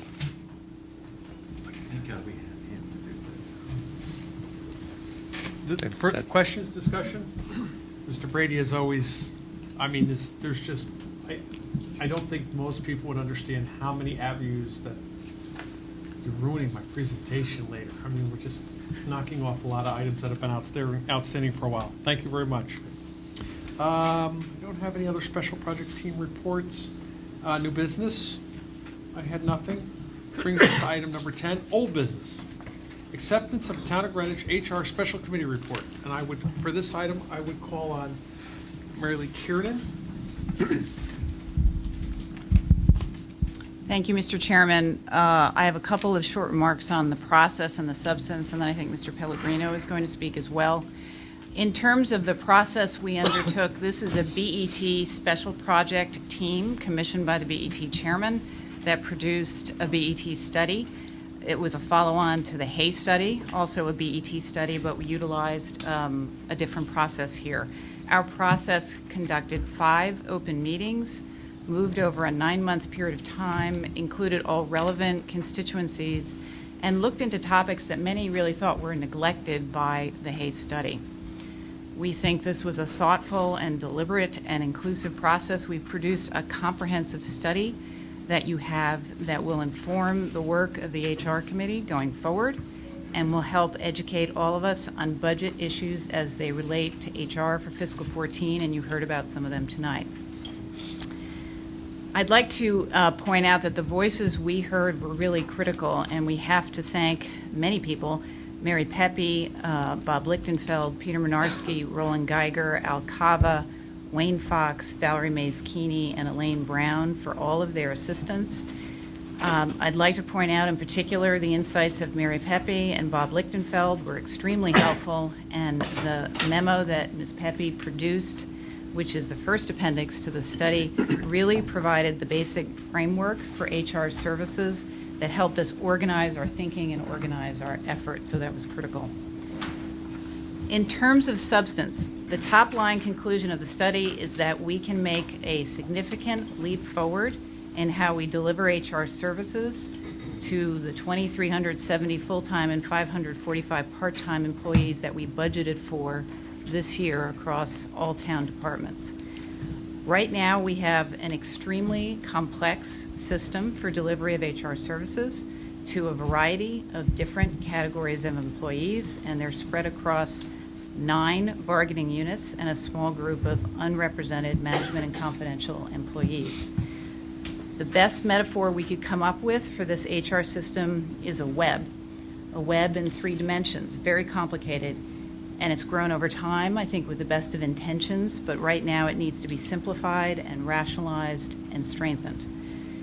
We looked at 15 different service categories, from hiring, payroll, benefits, terminations. We covered it all. We looked at cross-departmental issues and multidimensional issues like technology, communications, collective bargaining, and we made recommendations in all these categories, which are certainly within the authority of the BET to make, because every single finding has either a cost implication or a risk implication for the town of Greenwich. These recommendations largely call on Ms. Pepe and Dr. Lichtenfeld to work together to strategize and respond to the issues that we raised and the recommendations we set forth. We think these recommendations will improve service delivery, increase efficiencies and reduce costs in HR operations, decrease what we view as risks to the town, material risks associated with some of our practices, and decrease some of the seams and the silos that we have in our HR systems and our HR functions. Now, there are a large number of recommendations contained in this study. We acknowledge this, and we've asked Ms. Pepe and Dr. Lichtenfeld to prioritize the next steps to take, which items to tackle first. But we did note at the very end of the memo that 2 items rise above the rest, and you've heard about one of them already tonight, and that is payroll, which is a key element of our HRIS review, and the second is terminations. I want to make a note here and acknowledge some questions Dr. Lichtenfeld and Mary Pepe raised in the last few days about the final exhibit to our comprehensive presentation you received, 199 pages worth, Exhibit H. The intention of Exhibit H was to set forth budgeted numbers for HR, both in the town of Greenwich and the Board of Ed. And I do want to acknowledge that this is different from actual numbers, and there are a variety of complicated reasons why actuals are different from budgeted numbers, but these are budgeted numbers. These are not exactly, in every single case, what the compensation in terms of salary and benefits that are being received by the positions listed here. These are budgeted numbers. So what is next? Studies like this, as I said at the HR meeting, tend to sit in drawers, and we don't want that to happen. So we suggest that the monitoring of these recommendations reside in the BET's HR committee. And the first task, we discussed this last Tuesday, the first task as an HR committee is to decide how we want to see the reporting out to work to this committee, and really what are the performance measures that we would like to see in this area. And again, these are all the elements of our oversight and our risk management and our appropriation functions as a finance board. So the HR committee voted to accept this report 4-0. Thank you. Mr. Pellegrino? Mr. Chairman, I want to first say I agree with every single word that Mary Lee Kernan just said. I think that was a very comprehensive overview. I'll just add some thoughts. You know, one of the tasks I think this board has wrestled with for years is how can we always have and help the town do a better job delivering services to both internal and external clients, and how can we always move forward in a way that is the most cost-effective way. I think in terms of working with everyone that was involved in this, special project teams is a very effective way to tackle both of those questions. When I took on this assignment, because you were so gracious to offer it to me, I thought that this was going to be one of following what the Hay study report said, and that it was going to focus in on really organizational restructuring. And what I found after talking to each member of the working group one-on-one is that we really needed to start from ground zero. And we did. We started from ground zero, and we started to really look at all the issues. Dr. Lichtenfeld, Mary Pepe, you were really quite extraordinary in the amount of time you gave us and the effort that you both put in. And I think that from day one, that made a huge difference. Not only the way you both work with each other, but your honesty and directness of dealing with us.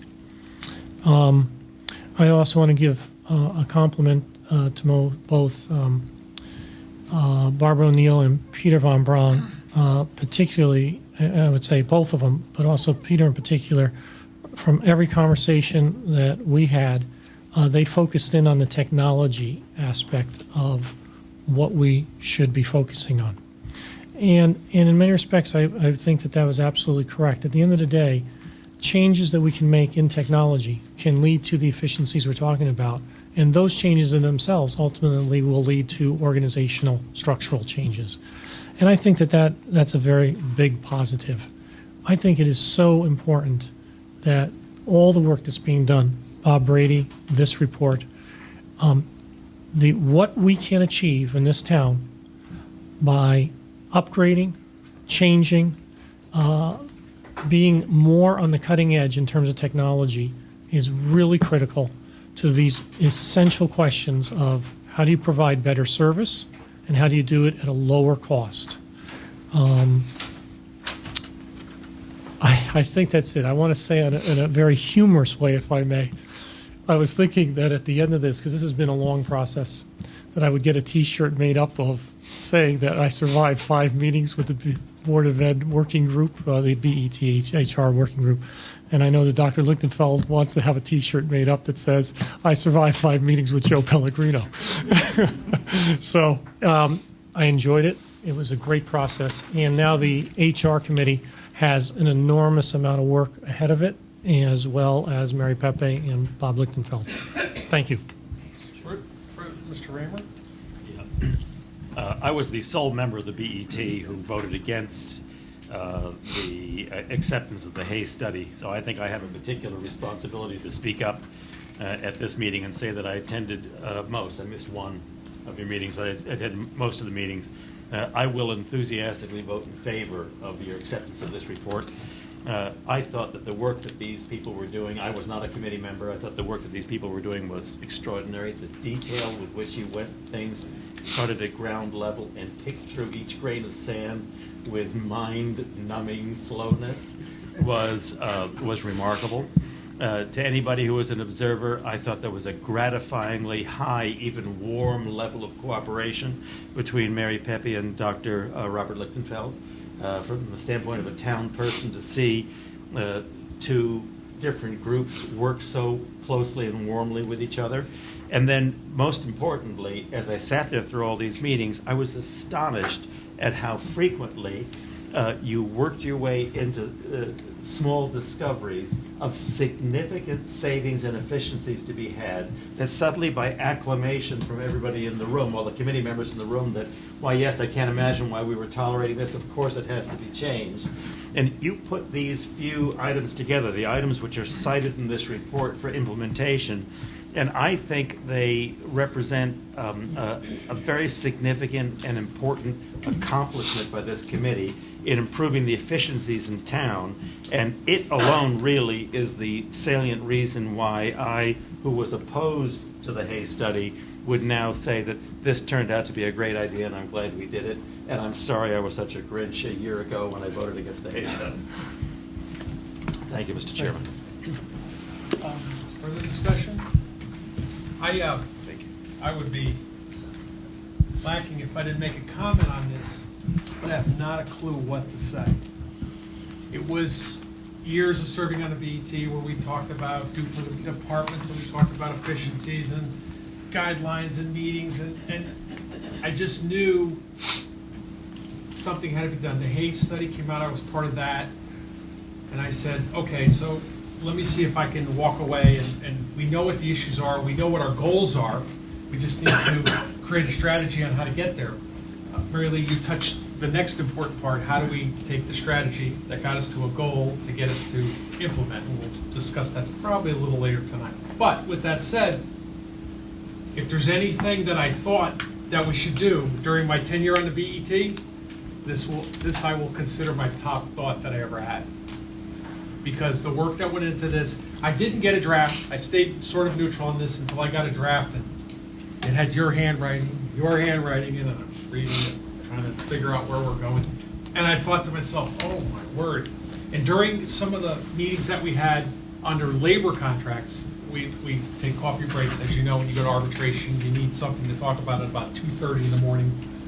Talking to Ms. Dayton about this and Dr. Lichtenfeld, and I really thought, I said, wow, haven't seen this before. This was really good communication, and there's some issues. The law department was involved, and this Board of Ed was involved. This is just a product that it shows, and I'm going to use a bad term, and I'll probably hang for this in the media, but it shows if we could just step aside from institutional yesterday and work on what's our goal, what are we trying to achieve, it will come together. And my sincere thanks. The two of you, I know how many hours you put into this. I mean, it ruined one of your golf games, and I heard about that. I offered him tissues, he was crying a little bit, but I know a lot of work went, and my sincere thanks to the two of you. You're welcome. So I had been prepared. If anybody had a problem, I would have let this go as a first read tonight, but we are having a meeting within a month, so. But otherwise, I would accept the motion that we accept this report on behalf of the BET for this term. Moved and seconded by Mr. Johnson. All those in favor? Aye. Opposed? Abstaining. My feeling. sincere thanks again. Moving on. What's this next item? Approval of 2013-14 budget guidelines. I've heard about that. I've heard about that topic. I was going to call for a break if everybody's okay, or no? We're okay? Continue on. Okay. I would first, on budget guidelines for fiscal 13-14, I would call for a committee report from our chair of the budget committee. Thank you, Mr. Chairman. The Budget Committee began discussion on the fiscal year 14 budget guidelines on May 31st, when we held a public workshop on the town's capital budget. Subsequent to that initial discussion, the Budget Committee held public workshops on July 25th, September 25th, October 15th, and further discussed guidelines at length at our November 13th monthly meeting. In total, I estimate the Budget Committee held public discussions on the fiscal year 14 budget guidelines somewhere between 8 to 10 hours. The first draft of the fiscal year 14 budget guidelines was distributed to the full board on somewhere around approximately September 6th. Subsequent to distribution, I received back comments in writing from 9 members and the first selectman. In general, those comments were shared with all members of the BET by the parties making the comments. They were reviewed, and a second revised draft was presented to the committee for our September 25th meeting. Subsequent to that meeting, further changes were made, and a final set of draft guidelines were presented for discussion at our November 13th meeting. At our November 13th meeting, Mr. Raymer proposed, and Mr. Finger seconded, 4 amendments he wished to make to the draft guidelines. First was to express a confirmation of our policy of level services. Second was to express a confirmation of our policy of low and predictable taxes with mill rate increases on the basis of 2 to 4% per year. Third was a request that each department, including the Board of Ed, would present a budget that accomplishes that. And I'll say parenthetically, I think what he was referring to was level services. In addition, they should also present 3 alternative budgets and an increase of 2.5%, 3%, and 3.5%. That's in the mill rate we're referring to. Identifying the programs and services being bestowed in each. And finally, 4, deletion of the capital plan and the guidelines. Mr. Raymer's motion failed on a 2-to-2 vote. Subsequently, Ms. Tarkington made a motion, seconded by myself, to move the draft guidelines. That's referred to as the November 13th guidelines. This motion also failed 2-to-2. Thank you. I will entertain any motion. I would like to make a motion. Mr. Pellegrino? I'd like to make a motion to accept and approve the draft budget committee guidelines that are dated November the 13th. We have a motion on the floor, I second that motion. seconded by Ms. Tarkington. If I may, before we go into discussion, I'm going to ask for agreed set of verbiage. I'm going to call Budget Committee draft 11/13/12 as one document. I presume there might be another document coming for us. I'm going to call that November 15th, 2012 draft. It's just so we understand, because as we're speaking. Just a point of clarification, you're just referring to it by dates, not by committees. Is that correct? Correct. I just need to separate the two for thinking No, so it's purposes. November 13, November 15? Correct. We could call it Tuesday or Thursday, but I'd rather just use the date. Okay, with that, Mr. Finger had your hand up. Mr. Chairman, I'd like to make a motion to amend the motion that Mr. Pellegrino made by substituting an alternative set of budget guidelines, which I think you're asking that be referred to as the November 15th, 2012 draft. And I do so on the basis that I believe that the November 15th draft better addresses the intended purpose of BET budget guidelines. Okay, so I have a motion to amend on the floor, Which is seconded. seconded by Mr. Ramos. Discussion on the motion to amend. Mr. Chairman, if I may. Mr. Chairman, can I suggest, because there may be a fair amount of point and counterpoint, and when we're done with the discussion of the November 15th draft, there may be a measure of point and counterpoint on the November 13th draft. Might it be useful as a suggestion to the chair, a respectful suggestion to the chair, that when both matters are on the floor, perhaps each member of this board who may wish to speak and speak once, addressing themselves, if they like, to both drafts, and then our dialogue end at that point? I have no preference of the sequence in which people speak. I don't think I have the authority to conduct people's views on what they feel they would like to speak on. Right now, I have a motion to amend that's been seconded by Mr. Finger. So I'm going to call Mr. Finger to discuss his purpose for his motion to amend. Thank you, Mr. Chairman.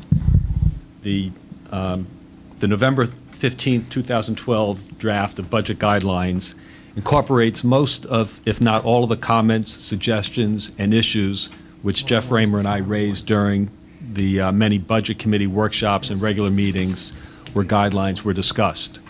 It also incorporates some of the comments and suggestions of those BET members who submitted written comments on the early draft of guidelines distributed in September. We are still recovering from the recession that has impacted local property values, investment performance, and the personal incomes of our residents. The slow recovery has placed a burden on town operations and our taxpayers, including the increased demand for social services from our growing population of elderly and citizens living near or below the poverty line.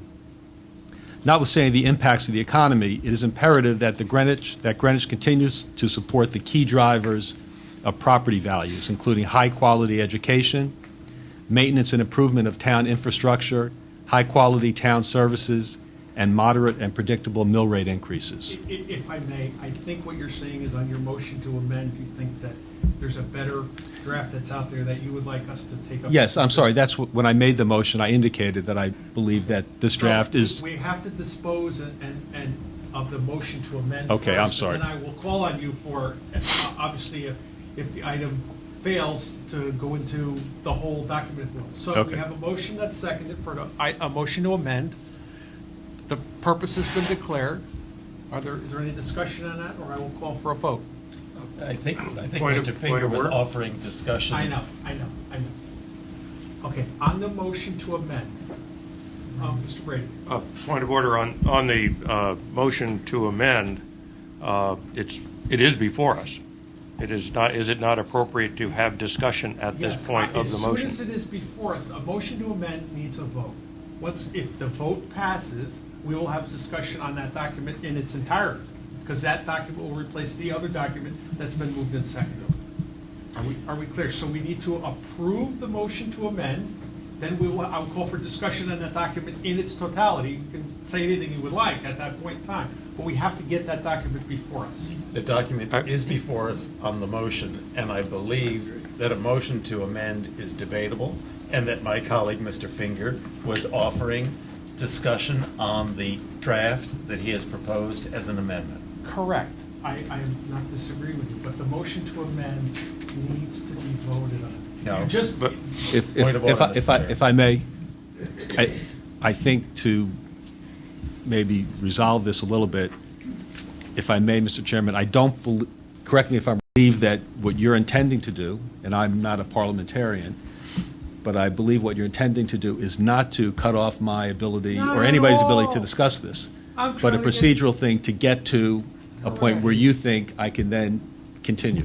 correct. Question Here we for the go. chair? Here we go. You ready? Question for the chair, if I may? Yes. So suppose the motion to amend comes to a vote, and suppose hypothetically the vote is 6-6, which is not a majority. So then at that point, would it be the chair's ruling that the motion to amend has not been sustained? Correct. Is the chair at that point intending to offer comment and debate on the amendment that has just been defeated? No, let me rephrase this. Once the item is before us, you're asking the question how the vote will go on the amendment. I have a motion on the floor, it's been seconded, okay? I don't have a motion in your document on the floor. What I do have is a motion to amend. What my purpose is I want to call for a vote as per Mr. Roberts' rules in 19th edition. I would like to call for a vote that we call for that motion to amend.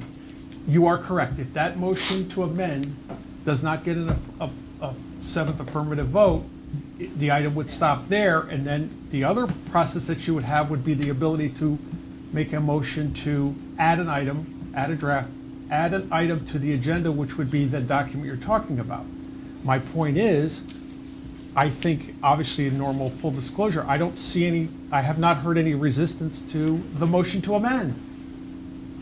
I haven't heard that. I'm not so sure. Right.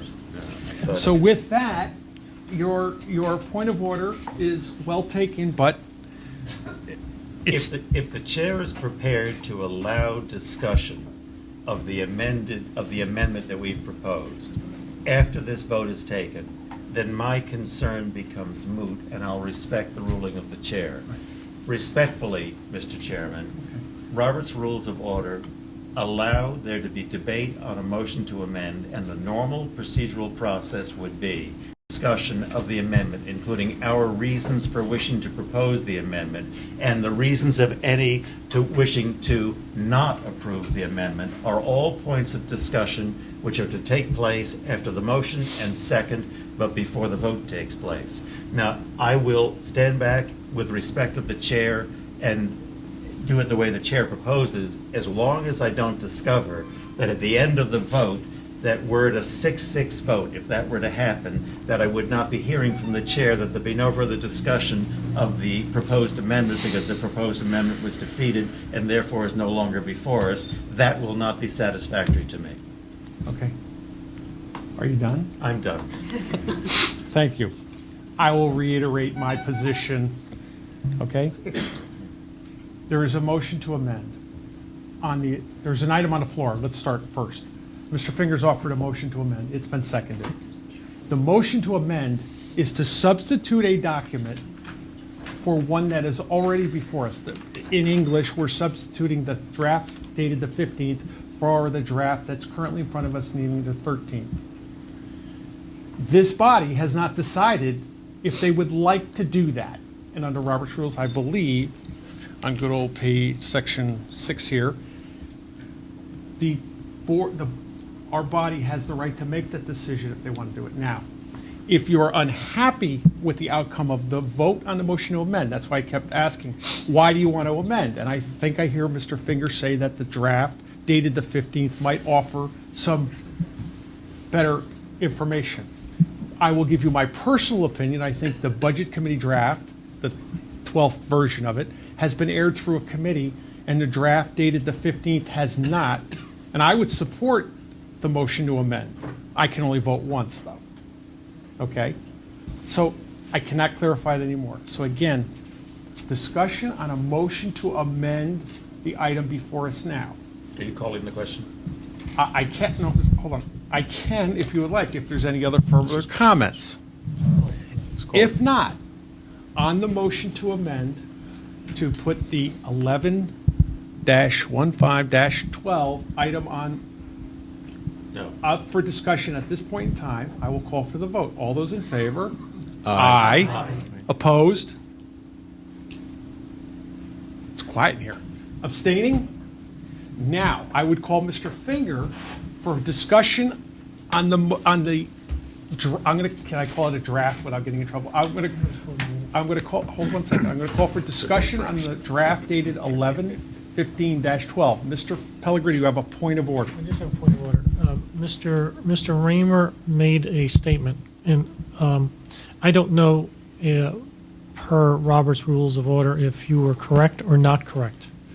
What I do not want to see happen is that because you made a statement and asserted that you were correct, that stands. I would ask that the chair at a later date get a ruling from town council on the assertion you made.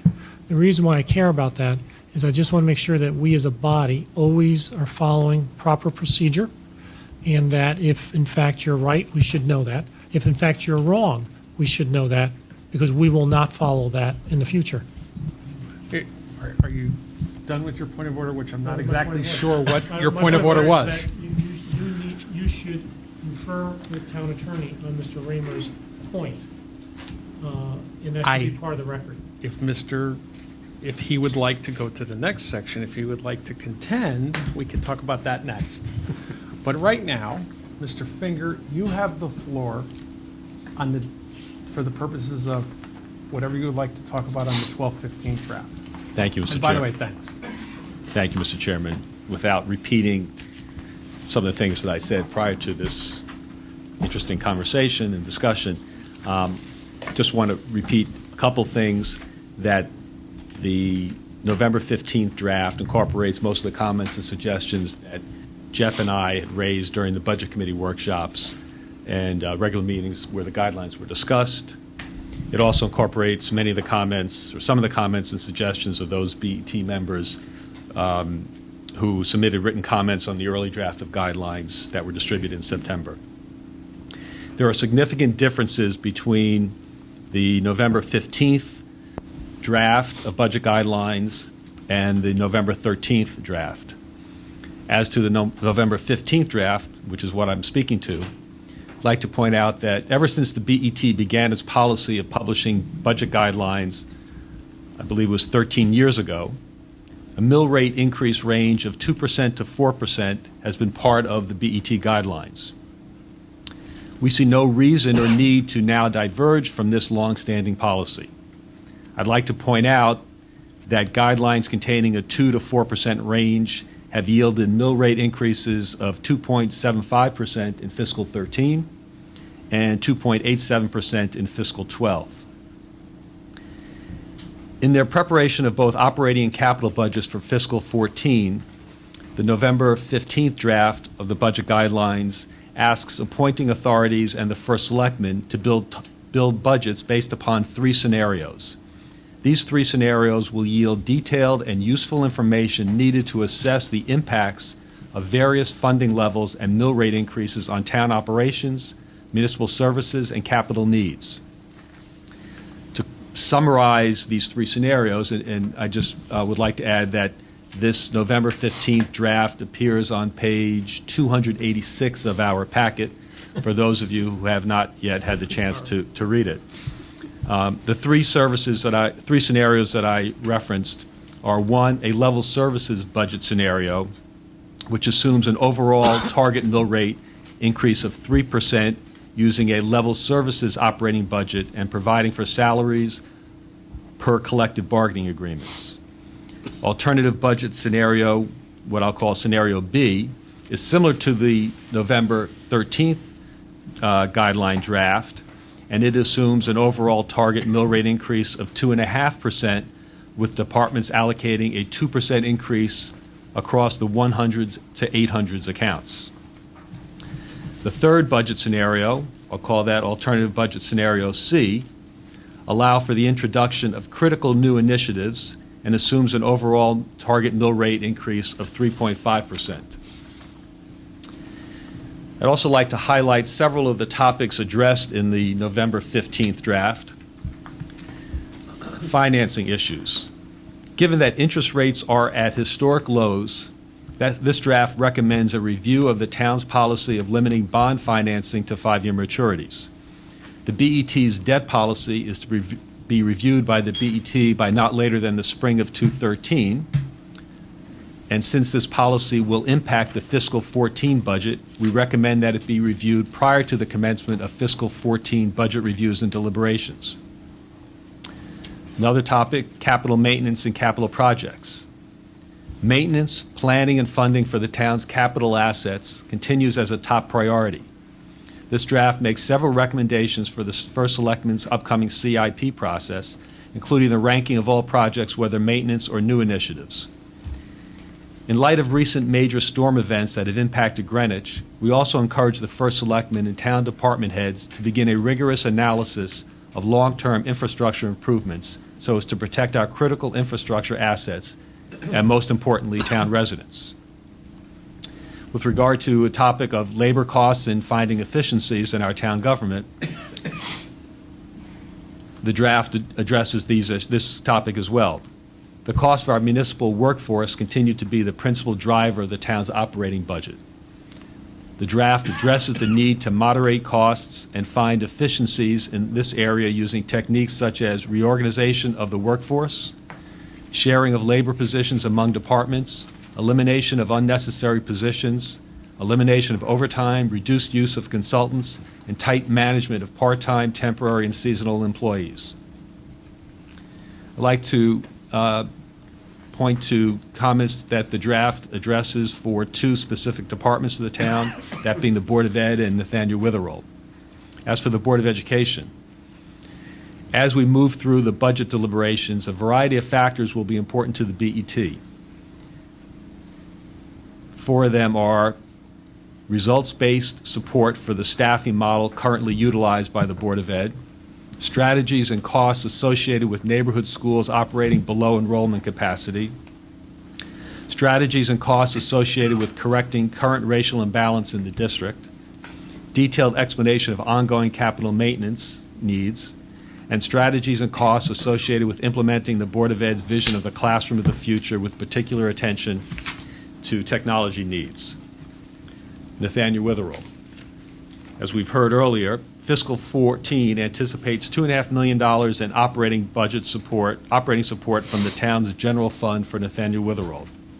This is an increase of $1.5 million above the amount included in the fiscal 14 budget. In this draft of the guidelines, it calls for or indicates that the BET will expect Nathaniel Witherell to contain costs and adjust projections accordingly. Mr. Chairman, members of the BET, fellow members of the BET, in summary, I believe this November 15th draft of budget guidelines presents a much more balanced approach and a better roadmap for town departments and appointing authorities to follow as they prepare their budgets for submission to the BET in February. From my perspective, budget guidelines should just be that, guidelines. They're not meant to be inflexible directives.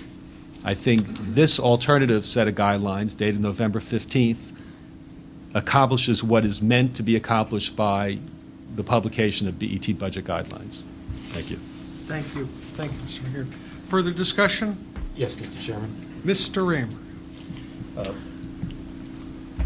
First, it needs to be focused upon, thank you. It needs to be focused upon that one of the core functions of a finance board, one of the core functions of government, is to make a decision of the level at which we tax, who we taxed, what sums we spend our taxes on, how much of our expenses are capital bonded, and how much of those things are paid out of current sums.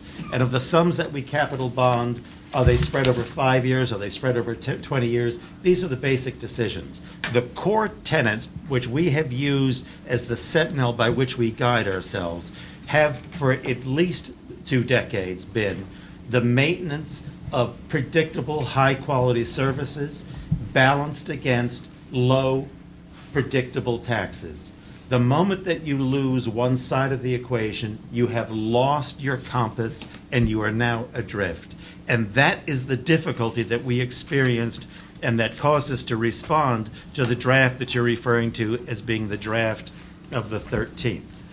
The draft of the 13th gives reference right at its outset on page 1, and I'm quoting, "The core tenet of budget guidelines became, past tense, became maintaining stable, predictable mill rates while maintaining a high level of services."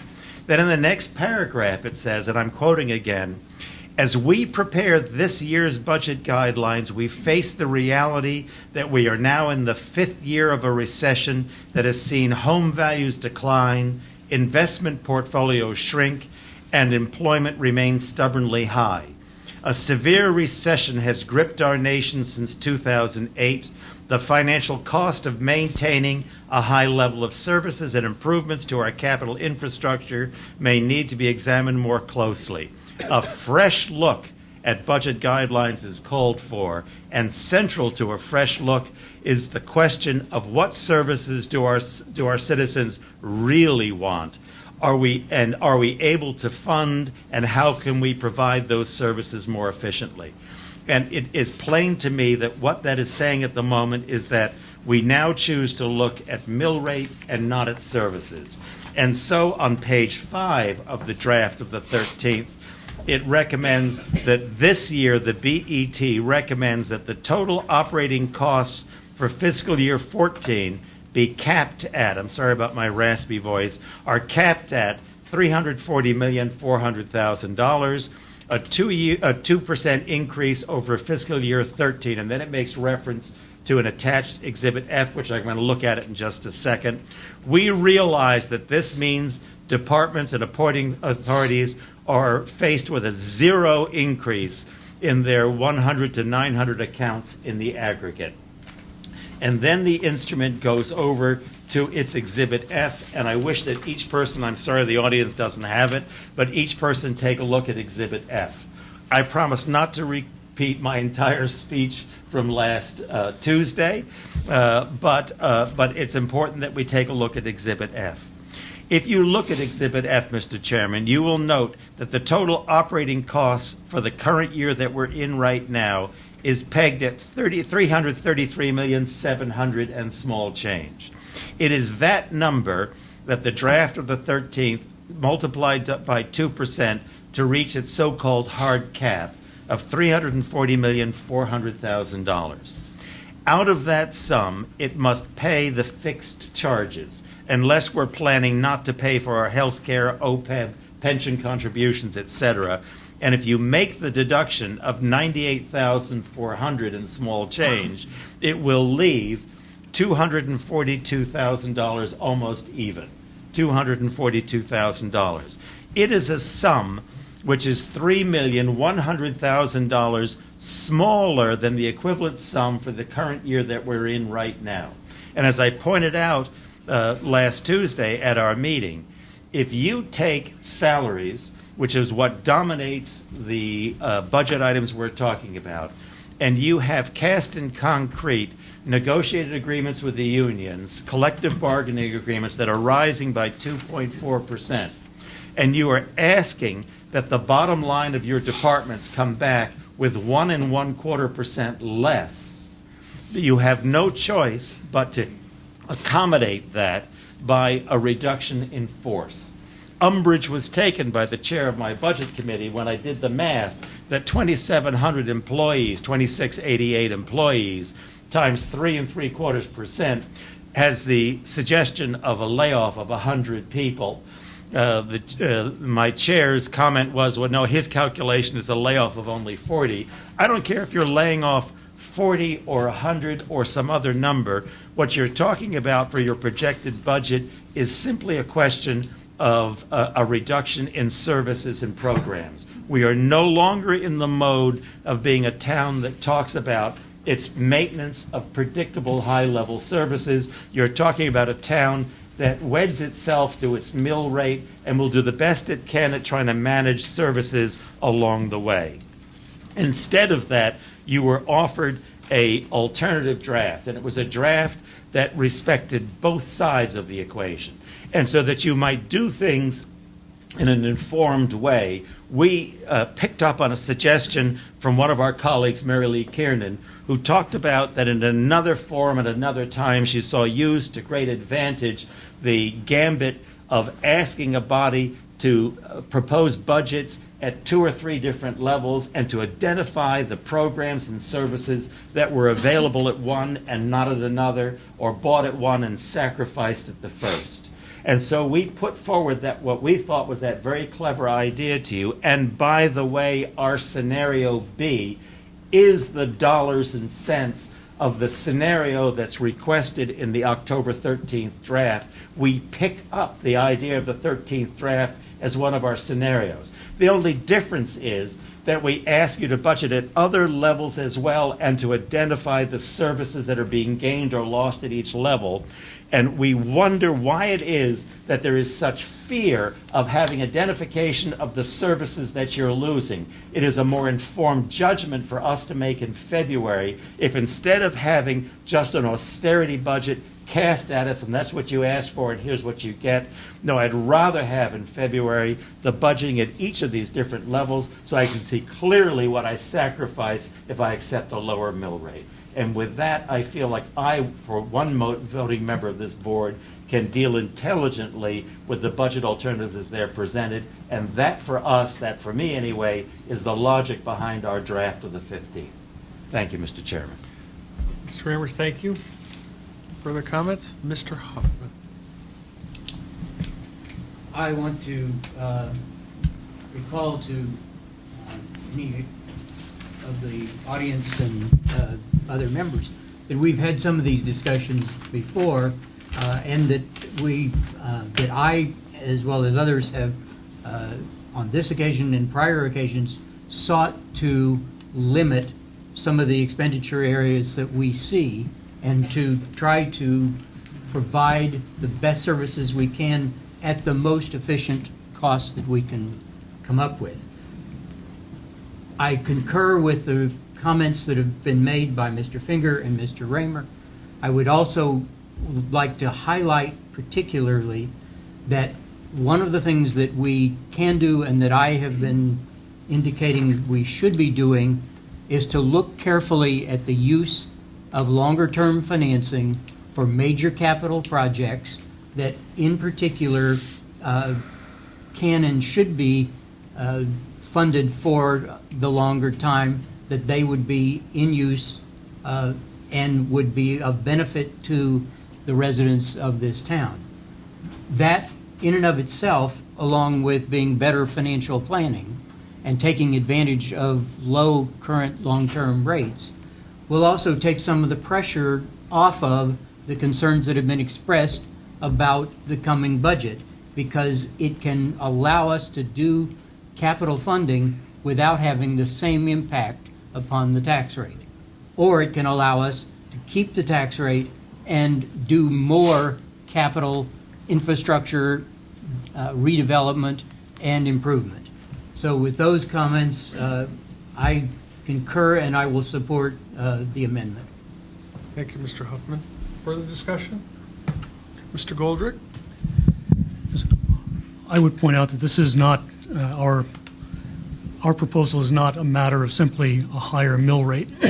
As Mr. Huffman has pointed out, we want to implement a longer-term financing for this budget cycle. We're also asking that the general fund balance, which is basically our cash reserves, also not be added to as significantly as is called for in this budget and as we have in the past. We're adding about $8 million a year. At the same time, we're being told that we have to, according to the other draft, maintenance for the school system is going to be cut by over $2 million. So the rating agencies are not going to penalize us for not going to 10% general fund balance immediately or in the next couple of years. We should not be taking funds from the taxpayers and simply sticking it into idle cash when we have many other needs that have to be met. The other thing is we have not included a capital projects list because we want to respect the budget process. And that begins with the first selectman convening the CIP committee and considering all of those projects and then giving the public ample opportunity to weigh in on which projects they want to see, and to tell the BET, and then take it from there. The Mr. Pellegrino's proposed budget here shows which projects are going to be funded and which projects are not going to be funded. And I recall last year the pool project over in Byram got a lot of support. In here, it says that it is not going to be funded, period. And that's something that I think we can do, and we have the means to do, and we should go forward with that. Thank you. Thank you very, very much. Further discussion? Mr. Brady?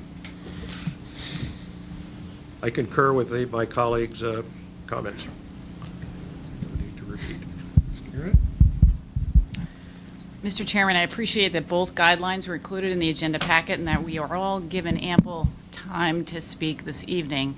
I'm not going to repeat what my Democratic colleagues have set forth, and I certainly agree with all that they have said. Instead, I ask you to think about several very different and very important audiences that we speak to with our guidelines each year.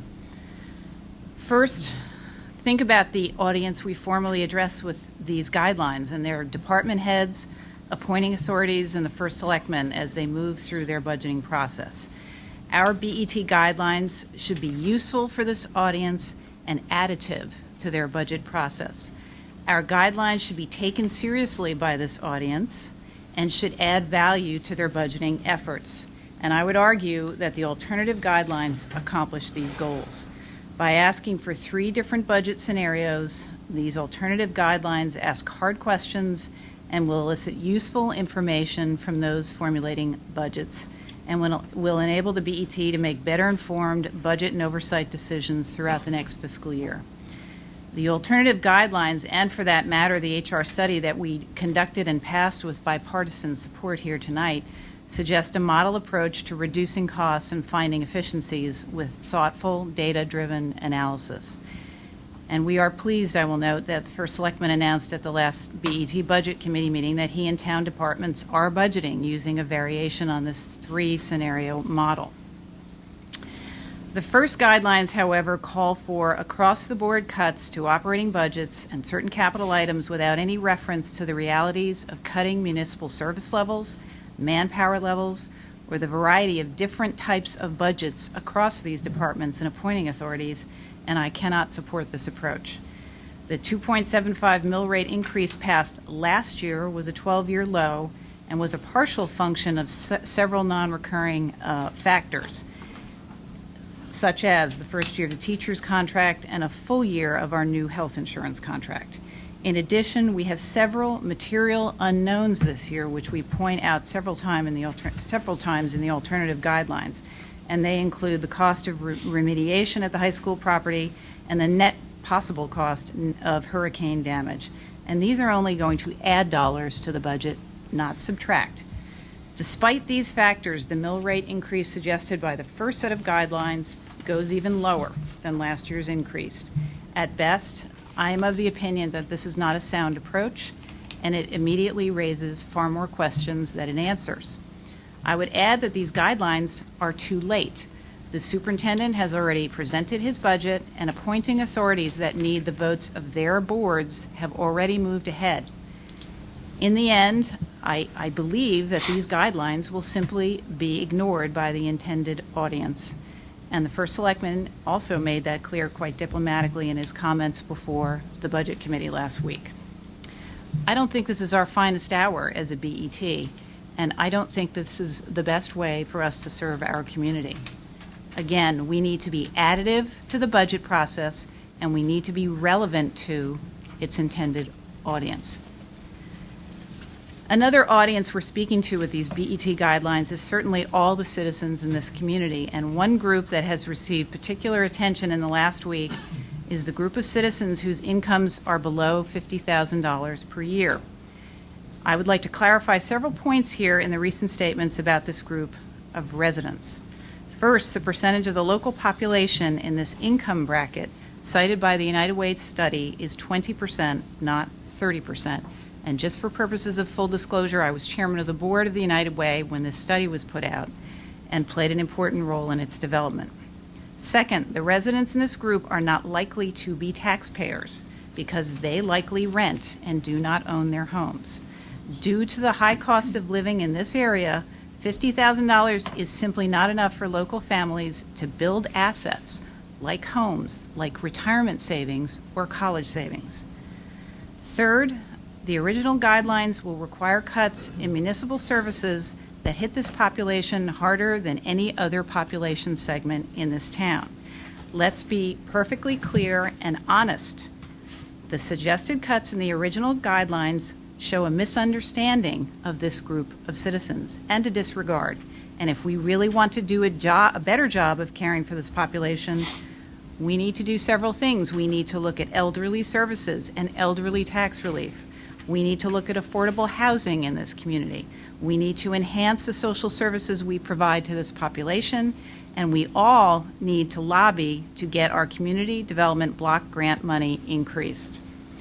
A third audience we are speaking to with BET guidelines is the future or potential taxpayer in this town. Imagine being a prospective buyer of commercial real estate on Greenwich Avenue, or a young family that is thinking about buying their first home in this community. What do they think when they see how the guidelines process has proceeded this year? This process, unfortunately, resembles the sort of deadlock that goes on in Washington all the time, not the bipartisan good work that this BET has long been able to achieve. The Washington approach creates risk and uncertainty in the capital markets, and it keeps investors on the sidelines. And I fear that's what's going to happen here. If the potential real estate buyer thinks fiscal leadership here is not strong, or that municipal services are not supported, and then they drive to nearby communities to see high-quality public school facilities, that real estate buyer may not invest in Greenwich. And when that happens, we risk a weakening of property values in our tax base, and we risk a downward spiral in the grand list that would be very hard to overcome. That is not prudent or sound fiscal leadership. So I support the motion to amend and urge the BET to pass that motion. Further discussion? I'm going to call for the vote on the item before us, which is the draft dated dated 11/15-12. All those in favor? Aye. Opposed? Opposed. Opposed? So let me, 6-6? That motion has failed. We now go back to the motion before us, offered by Mr. Pellegrino. That motion is moved and seconded. Discussion. I'd like to make a comment. Mr. Pellegrino. To start at the beginning, been tasked with the responsibility of drafting an initial set of guidelines. I thought a good place to start would be to read all the guidelines previously passed by the BET. That process of reviewing in chronological order past guidelines led me to believe that a fresh start and a different approach should be taken. In my opinion, there is a perception that benefits experienced by municipal employees have deviated from those experienced by our citizens. For any number of reasons, many people think the pendulum has swung too far in one direction and needs to come back to center. My initial draft, which was shared with Mr. Mason, Ms. Starkington, and Mr. Tessie, reflected my thinking. If there were two key concepts presented in that draft that have remained to today, it would be limiting the mill rate increase to 2.5% and limiting the targeted mill rate increase to 2.5% and limiting the increase in the operating budget to 2%. Subsequent to distribution of the first draft, comments were taken and reflected in subsequent drafts. Those principles remain. It should also be noted that at least one RTM committee, that's BOC, Budget Overview Committee, took up the thread of our discussion and supported the 2% operating limit and reconfirmed the BET's debt policy ceiling. If there is a goal I seek in addressing the town's budget, it is this. I want to provide the highest level of services that the majority of our citizens want in the most efficient manner possible. When I consider the rationale for increasing the tax burden on our citizens, I believe there are two factors that should be considered in addition to the question of meeting the needs of our community. First, the change in the grand list, net of new additions. And second, the rate of change in inflation. Given the current environment for both the CPI of about 2% and a grand list that is increasing by 0.6%, I find a 2.5% increase justifiable and reasonable.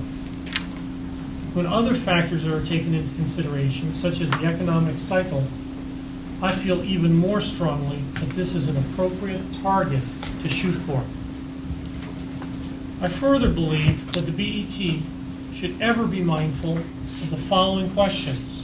1, what are the services the majority of our citizens wish to support above and beyond core governmental functions? 2, what are the standards and practices the majority of our citizens wish to see the town maintain? And I'll digress. For example, the level of bonding insurance required from bidders, or the legal standards we expect to hold our investment advisors to. These are just two small examples of standards that may cost us an undue burden relative to the risk the town would take with a slightly lowered standard. 3, how can the services, standards, practices be delivered in as cost-efficient a manner as possible? And 4, how do we engage in a dialogue that includes limits to the amount of funding our citizens are willing to pay for services delivered? Building budgets based solely upon needs, in my opinion, is not going to work. A balance must be struck, and an acceptance of the economic conditions our citizens have been subject to for the past 5 years must be taken into consideration. Another factor that weighed upon my thought process was the question of affecting change. In many respects, Greenwich has a unique form of government, with appointing authorities, departments, and division of responsibilities.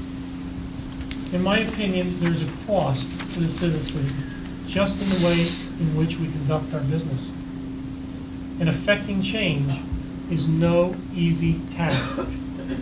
Sometimes the specter of limited funding is required to move things along. I believe in economy of government. I believe in prudence and frugality in spending other people's money as carefully as if it were my own. I believe government should do what people can't do for themselves. And finally, I believe the guidelines presented on November 13th are fair and appropriate when all factors are taken into consideration, and I recommend them for passage. And as a footnote, I would say 3 of those previous sentences I read, I came across in a book I'm reading from Robert Caro, and I highly recommend it. And I just say that just so that there's no question of anything in terms of plagiarism. Yes. Thank you very much. Fareed Says the attorney over there. Yeah. Thank you, Mr. Pellegrino. Mr. Bedrosian? Thank you, Mr. Chairman. Yes, I'd like to add a few observations or views as it relates to my approach to the November 13 guidelines, if I may. And I wanted to kind of take an approach of kind of connecting it to the macro environment and kind of the financial market reality, where when I'm not here volunteering on the BET, that's where I spend my time on my day job, immersed in the financial and the capital markets. And one of the obvious observations is because of the uniqueness of the town of Greenwich, for better or worse, we are inextricably tied to Wall Street and the capital markets, based on our citizenry, based on businesses that operate within this town and thrive in this town. And we're all familiar with what's happened over the last several years since 2008 through this Great Recession and the impact.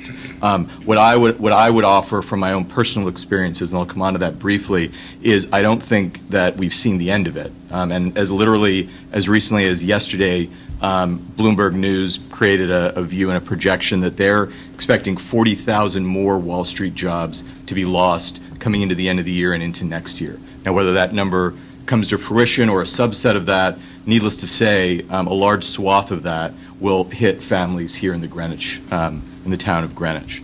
The Great Recession is still upon us, in my view.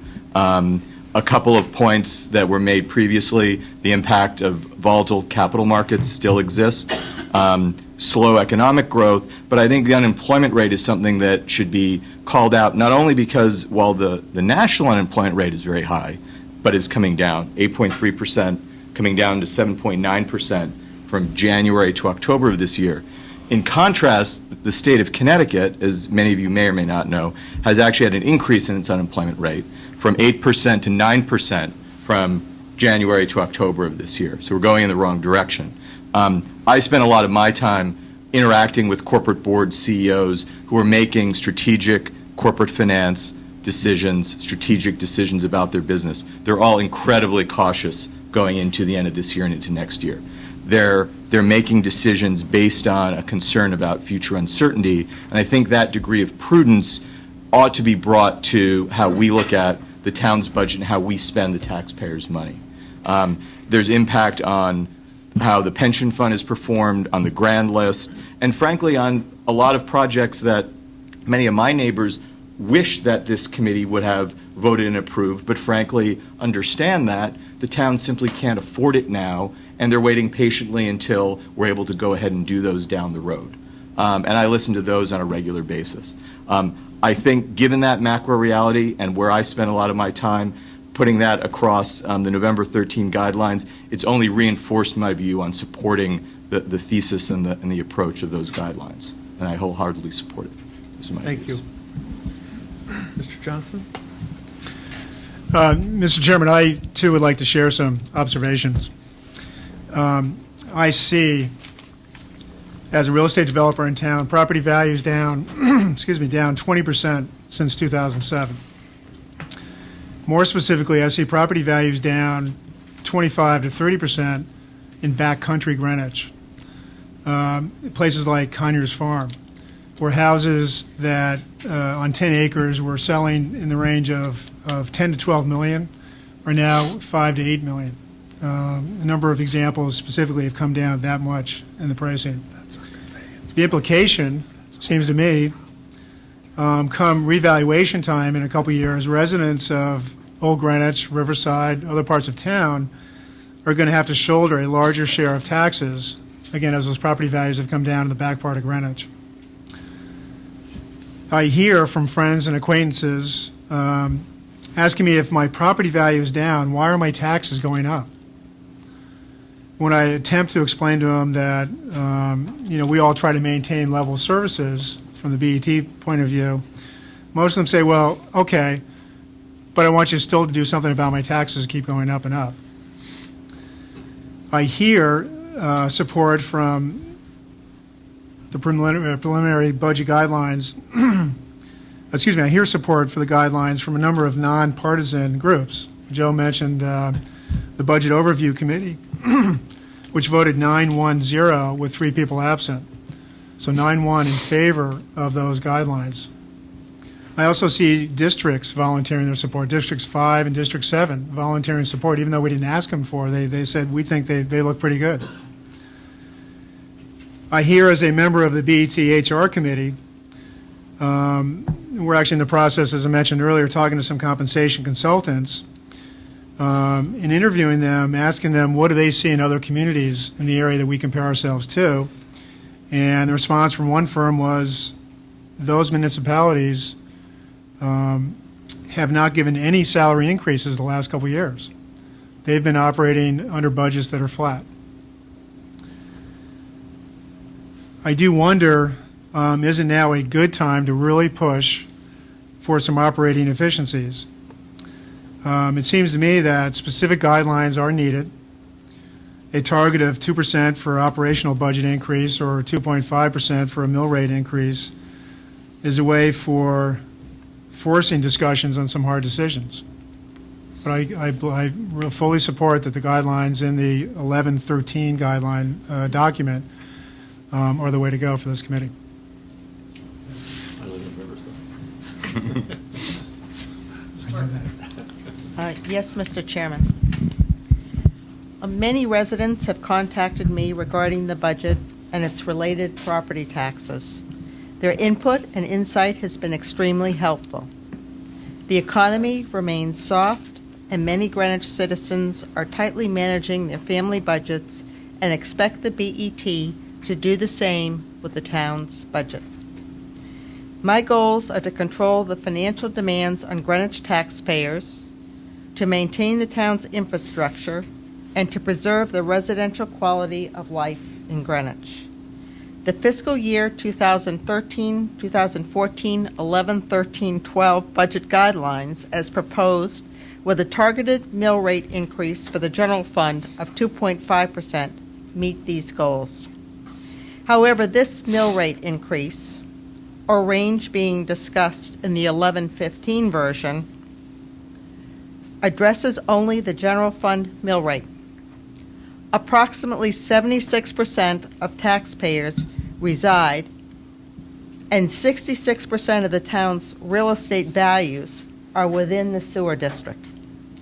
In fiscal 2013, taxpayers in the sewer district saw their sewer fund taxes increase by 16%, and their mill rate in total rose by 3.48%, substantially above the 2.5% increase for those 25% of taxpayers outside the sewer district.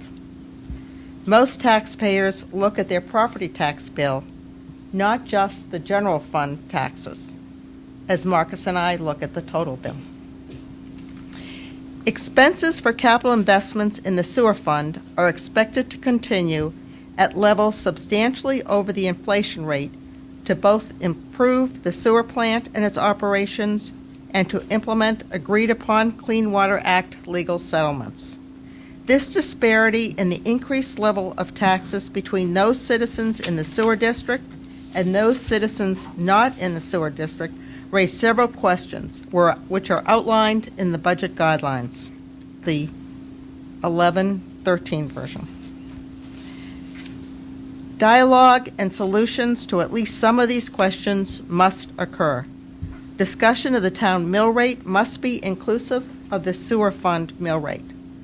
The chairman of the Democratic Party within the week wrote, "What about our 100-year-old sewers that are held together by the pluck and attention of our DPW sewer division?"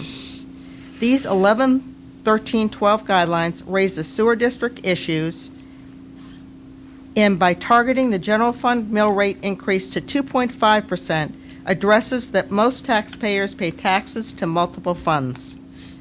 Everyone is in this together. Department and business silos should no longer be tolerated. Departments must work across lines with each other to improve the town's revenue streams and to reduce costs where feasible. Similarly, we must listen to each other and work together on the BET. The town has prudently budgeted over the last 12 years that we've had budget guidelines. Nevertheless, the general fund tax levy has increased by 69%, or an average of 5.71% per year. And the sewer fund tax levy has increased by 126%, or 10.47% per year. Additions to the grand list that inflationary economies provide have softened the impact on the average resident taxpayer. My colleagues are aware that in informal, non-public discussions, I shared willingness to support a mill rate range of 1.5% to 3.5%, which reflected a 50 basis point movement down in the upper and lower part of the range, similar to what was happening outside with our consumer price indexes, retaining a targeted mill rate of 2.5%. Likewise, Mr. Pellegrino said he was willing to remove the operating budget ceiling. We are disappointed that there is no agreement. These budget guidelines discussions have been the most transparent of the 3 years I have participated. Change is difficult to implement. However, the BET and the town must evolve. These budget guidelines evaluate the state of the economy and the balance of what young families and the town's large senior population can afford to pay in property taxes and service fees, as well as the working families in between. Greenwich residents over decades have come to expect value for their property taxes, and that tradition must be respected.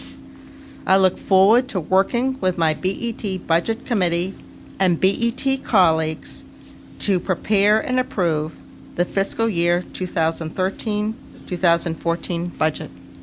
Thank you. Yes, thank you, Mr. Chairman. We have now heard quite a bit of discussion in regard to the budget guidelines. One proposal which came out of or at least initiated and evolved out of the Standing Committee, the Budget Committee, which I believe is the proper venue for any of the proposals that come before this board. And I will give you now my reasons why I think that is the better and the version, if we're going to have guidelines for the fiscal 14 budget, that should be implemented. 45 years ago, when I decided to move to Greenwich, I was attracted to this town, amongst other reasons, because of its diversity. We have diversity on multiple levels.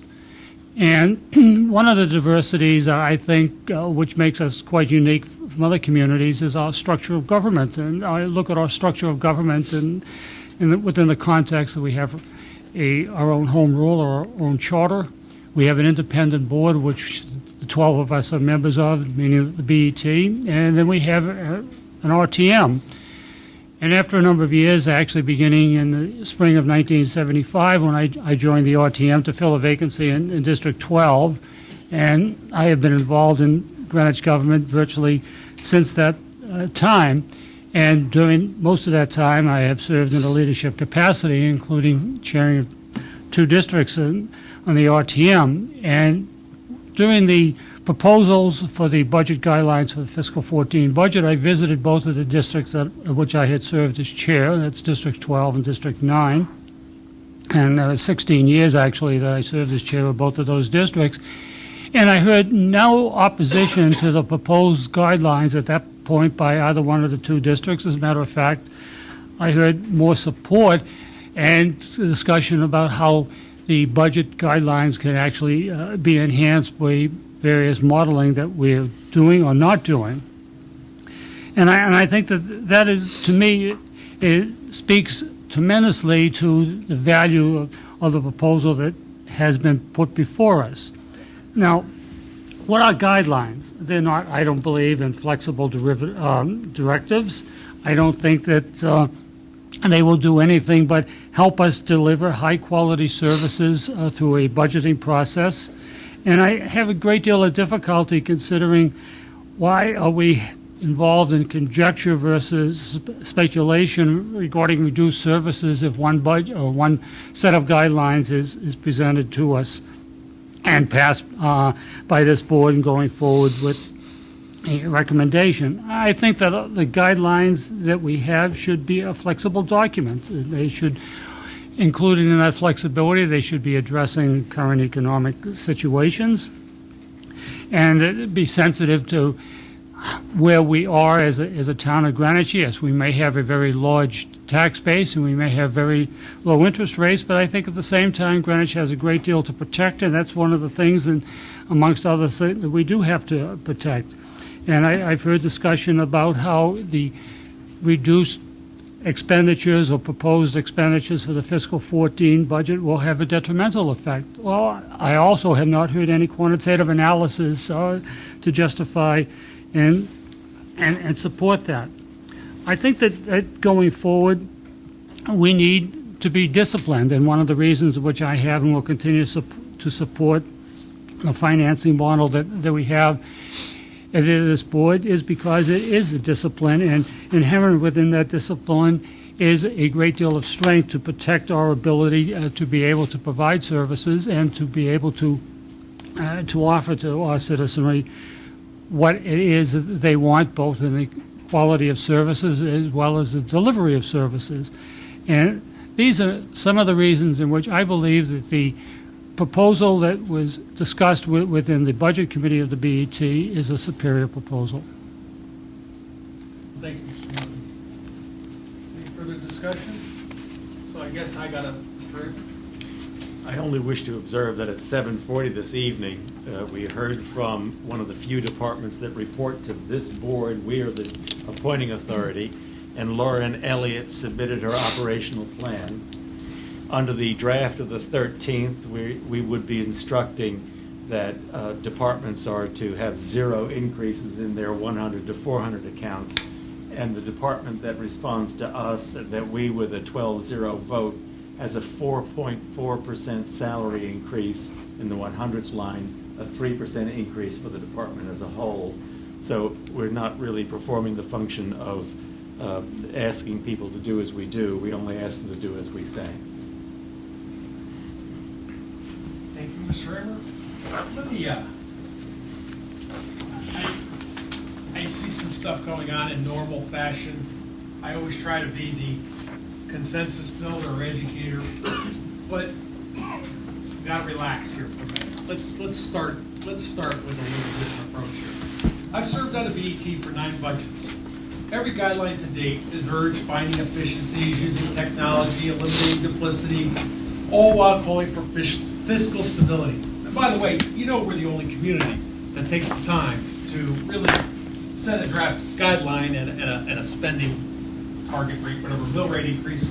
I find no other community, certainly in our Fairfield County, that does this, and some people would say guidelines might be our biggest success. After tonight, there might be different. Each year, look, I want to talk about me and the budget process and how we get here. Due to some of my mentors, we started looking at snapshots in June. I want to talk about how we got this sort of out of whack. Doing the monthly, doing all of this snapshot every 2 weeks starting in June, also watching the burn rate. As you know, the year is closing out in June, in July, so we're seeing that.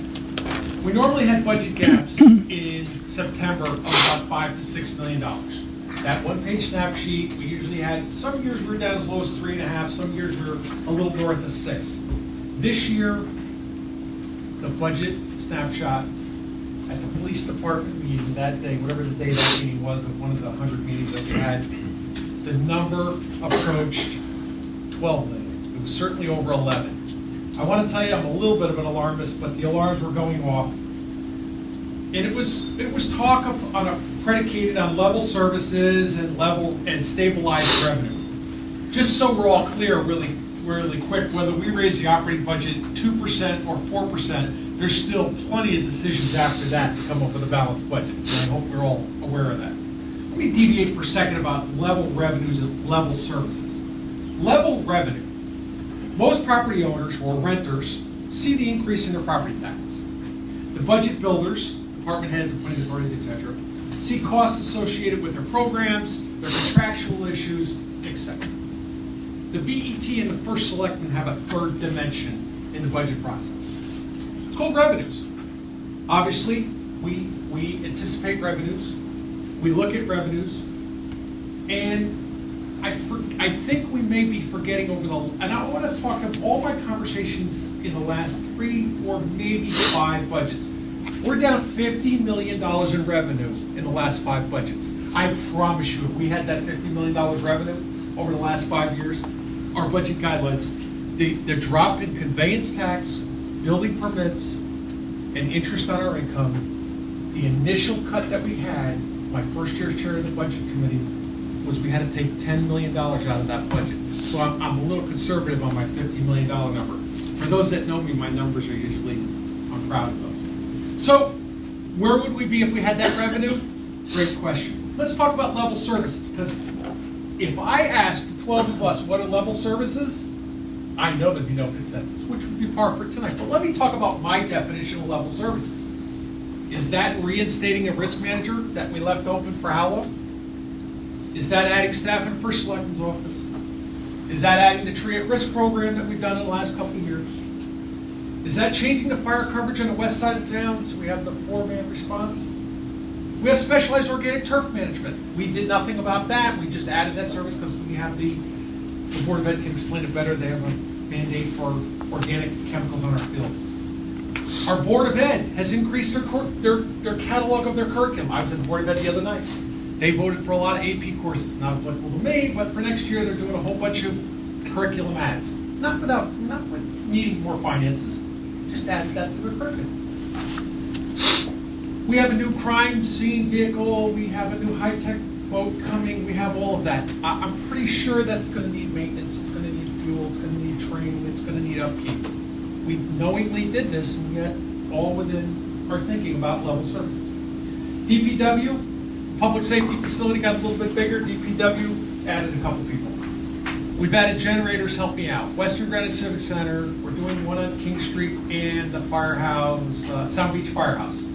Those generators get oil changes on their own. They get maintenance. They don't. Fuel doesn't cost anything. They run on their own. They run forever. They don't need maintenance. But we didn't have those 3, 4, 5 budgets ago. We have them now. Okay. Board of Ed has removed the travel restrictions that they had. As the first selectman came out recently, sending 20 administrators for a training session in Chicago. Okay. It's great. We need training. We continue to support, as a BET, adding to our law department for outside counsel so we can have better representation for the town, build better processes, and Jeff Kramer can tell you about that. He's the chair of law. We opened up a new science center at Todd. Well, we opened it, but it's in the harbor right now. And when we opened it, it needs lights, it needs fuel, it needs electricity, and somebody's got to clean it. I can see a budget request, and we did that for another person. We did this. We absorbed this. We had room. We increased services at our animal shelter. I'm not allowed to go there. I might take some home. But our animal shelter got bigger. We increased services. We have more things to do. We took on street light maintenance, John Curry.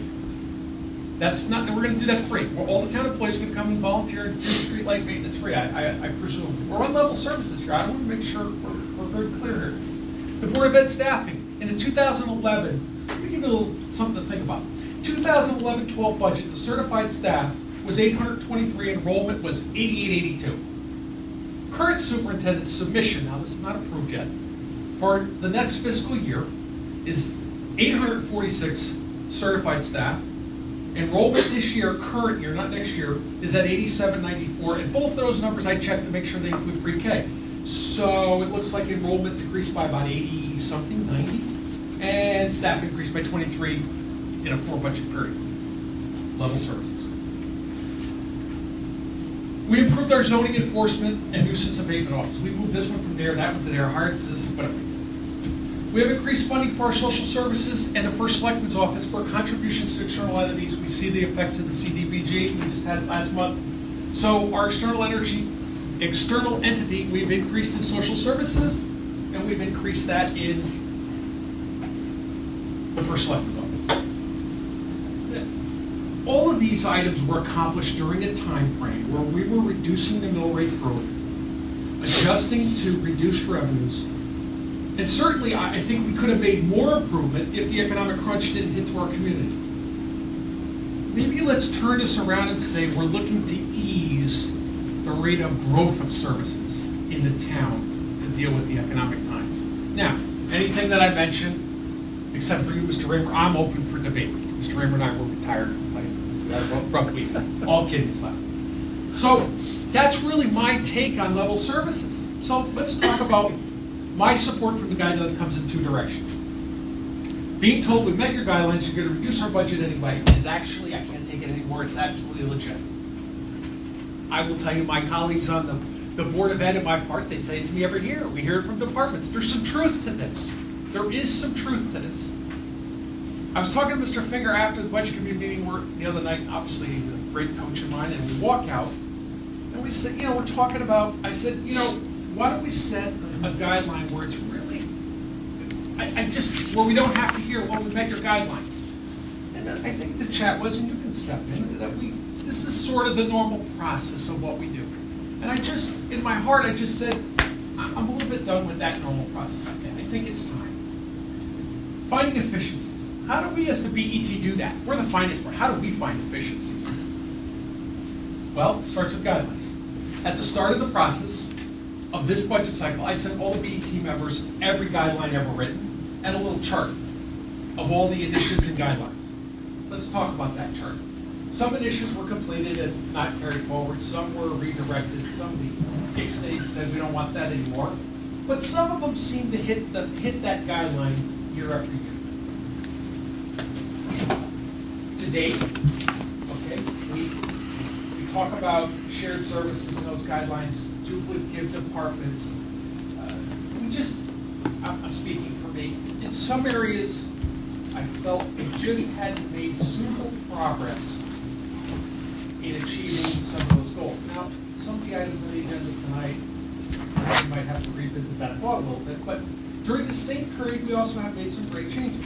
Still questions get asked every year during the budget cycle that aren't really in guidelines. Well, let me give you an example. Tonight, one of the drafts actually mentioned a few items for the Board of Ed. Racial balance, school utilization, and staffing, and results, and all that. Okay, I didn't write that. But with that said, it just goes to show we're asking the questions. These things are happening all the time. My opinion, I've always thought when I got into BET stood for better educated taxpayer, not building editorial topics. Okay? Our suggestions and direction-setting strategy gets a certain amount of traction. If we believe there are more potential for improvements and we do not see progress at a pace we are satisfied, I go back to my question, what do we do? What does the BET do? This is not draconian. This is our system. This is a system that has kept our town the best, most stable community around. Let me give you some thoughts. How many departments in town control independent websites, etc.? Why? How many departments have newsletters, press release, or better yet, how many different places do we get communications in town? Why is that not somehow central? How many purchasing departments do we have? Well, we know we have one, but think about inventory control. How many people are responsible for copy paper, pen, paper, bathroom supplies, chemicals? It's endless. It's not central. It's just not, and maybe it could be. How many departments have cell phone accounts with different contracts, different vendors, different equipment? I don't know. I don't have the answer to that. Do we have a standard? Do we ever think of single source vending? Should our email system in town still be on Lotus Notes? I don't know what Lotus Notes are. I know Microsoft Outlook is. But I don't know what Lotus Notes are. But I don't know the answer to that. But when I pass through this town and I say to myself, there must be some legitimacy here. Why are we still requiring bonding on small projects? Why do we need to bond the bridge project that you're talking about? I guarantee you that if, Sean, I want you to follow up on this, I guarantee you that if you look, there's probably a bonding requirement on that project, which not only gives us less bidders, less qualified bidders, but it costs more. And we see this all the time. And yet, department heads have been telling me that for a long, long time, but yet, how do we force our issue? We have a town IT department, but so does the Board of Ed. But the police officer has officers attached to IT services. And requests for other departments are coming in for IT services. How many IT services are we going to manage across the town? Shouldn't we have one? Or shouldn't we look at that?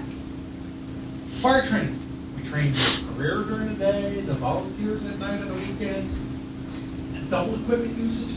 I don't know the answer to this. I will tell you that here's an area where there's progress. The fire chief with the new fire training center has promised that will be a hub where we can do that. Great improvement. Payroll. I don't know if this number is accurate, except for the fact that the budget says it. We do 44,000 paychecks a year. We spend almost $1 million to generate those. Is that benchmarkable item? Is that something that we're in line or not? Why do we buy school curriculum? We have school curriculum writers on staff. These are questions I hear. I didn't make up these questions. And again, I'd like to recover what we're hearing in the IT study or the document tonight that the board, I appreciate accepting, on the town BORHL report dialogue. Great stuff. The handouts, the information material, unbelievable. I've never seen such a great project. But can somebody just tell me, and I want to quote one of my favorite BET members, not you, how do we make sure this doesn't get put on the shelf? It's a great question. I wish I had the answer. Capital. Discussions on capital, financing methods, ability to commit and accomplish will most likely be the main focus. Capital projects will still remain a subject of choices. I hope we all agree that we need a balance of funding and the ability to continue to meet the needs of our infrastructure. In addition to that, I'm 100% sure that our capital thoughts will consider Hurricane Sander. It's good to know that Peter Minarski and his department are on top of that going towards the insurance company. I can't support a document dated 11/15. I respect the work that went into the effort. I'm so sincere in that I can't explain. I don't feel we should have a debate since the options and positions seem to be clearly defined. However, each document does have certain points of common, and Mr. Finger pointed out, and I agree. I don't believe it's a good exercise for the departments to try to put a menu up of decisions. Mr. Tessie can do that if he so chooses, and I know it's not supported. I have issues there. I didn't want the BET to be in a position to take this department's 2.5, this department's 0. I didn't like that. It seems there's three directions as I read the second draft that I have a challenge with. A higher mill rate, reducing fund balance in the general fund and the risk fund, increasing the borrowing term, and those to me all sound as in more and more, not any way, and I can see that problem. And I respect the opinion, that's where I am. I support the Budget Committee draft because I believe we are finally creating incentives. Could be done maybe a little better, as some people say, but I believe that's what we're doing. Team Greenwich needs to unite. It was proven in that HR study. We need to cross the institutional boundaries and work towards finding efficiencies, reducing duplicative administrations, delivering enhanced service, and to work within our difficult national and state economic times. I have one paragraph that probably holds more importance than anything else. I have a real serious concern.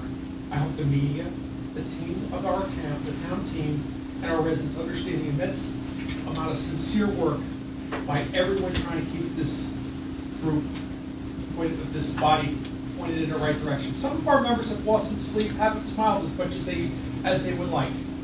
And this is over a policy document. The next step is going to require consensus, patience. I may be able to cast a tie break tonight. However, our budget committee must work even harder. The recommended appropriations that we send to the RTM need 7 of us to vote for them. I hope the discussions tonight carry the proper message. We've all been alerted to the challenges. We need to work through them. Okay. That is my position. That's quite good. Further discussion. We have a motion for the budget guidelines dated 11-13-12. Call for the vote. All those in favor? Aye. Aye. Opposed? Nay. 6-6. And I will, so we have a budget guideline, I will cast a tiebreaker vote. So the vote will be 7-6. Back to our agenda. Minutes. Approval of BET minutes for October 15, 2012.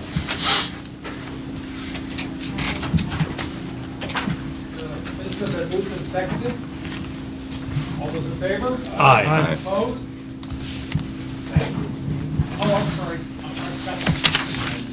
11-01. Chairman's report. Mr. Norton.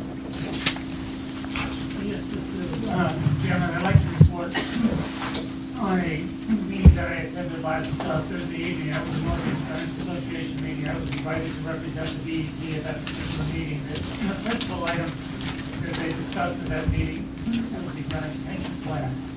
And the presentation that was made by both John Chadwick, the chair of the Planning Retirement Board, and the first selectman, followed both of them, and I indicated two members of the Northeast Bank Association and the tenants that the function of the DEP per the retirement plan is, first off, we do not manage it.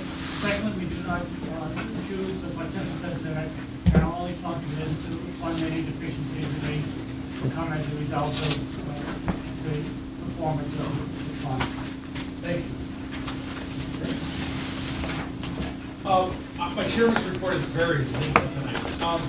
I would again like to thank all of our town team members for their effort during the two horrific storms. They're all heroes in my mind, every single one of them. We're lucky that we didn't lose a single life in our town. We can rebuild our properties, we'll make them better than before. I also would like to say to everyone, I wish everyone a very happy Thanksgiving. We deserve a little time. It's been an interesting time, and that is all I have. So I would call out Mr. Brady. He wants it on. I move we adjourn. Seconded by Mr. Goldberg. All those in favor? Aye. Opposed?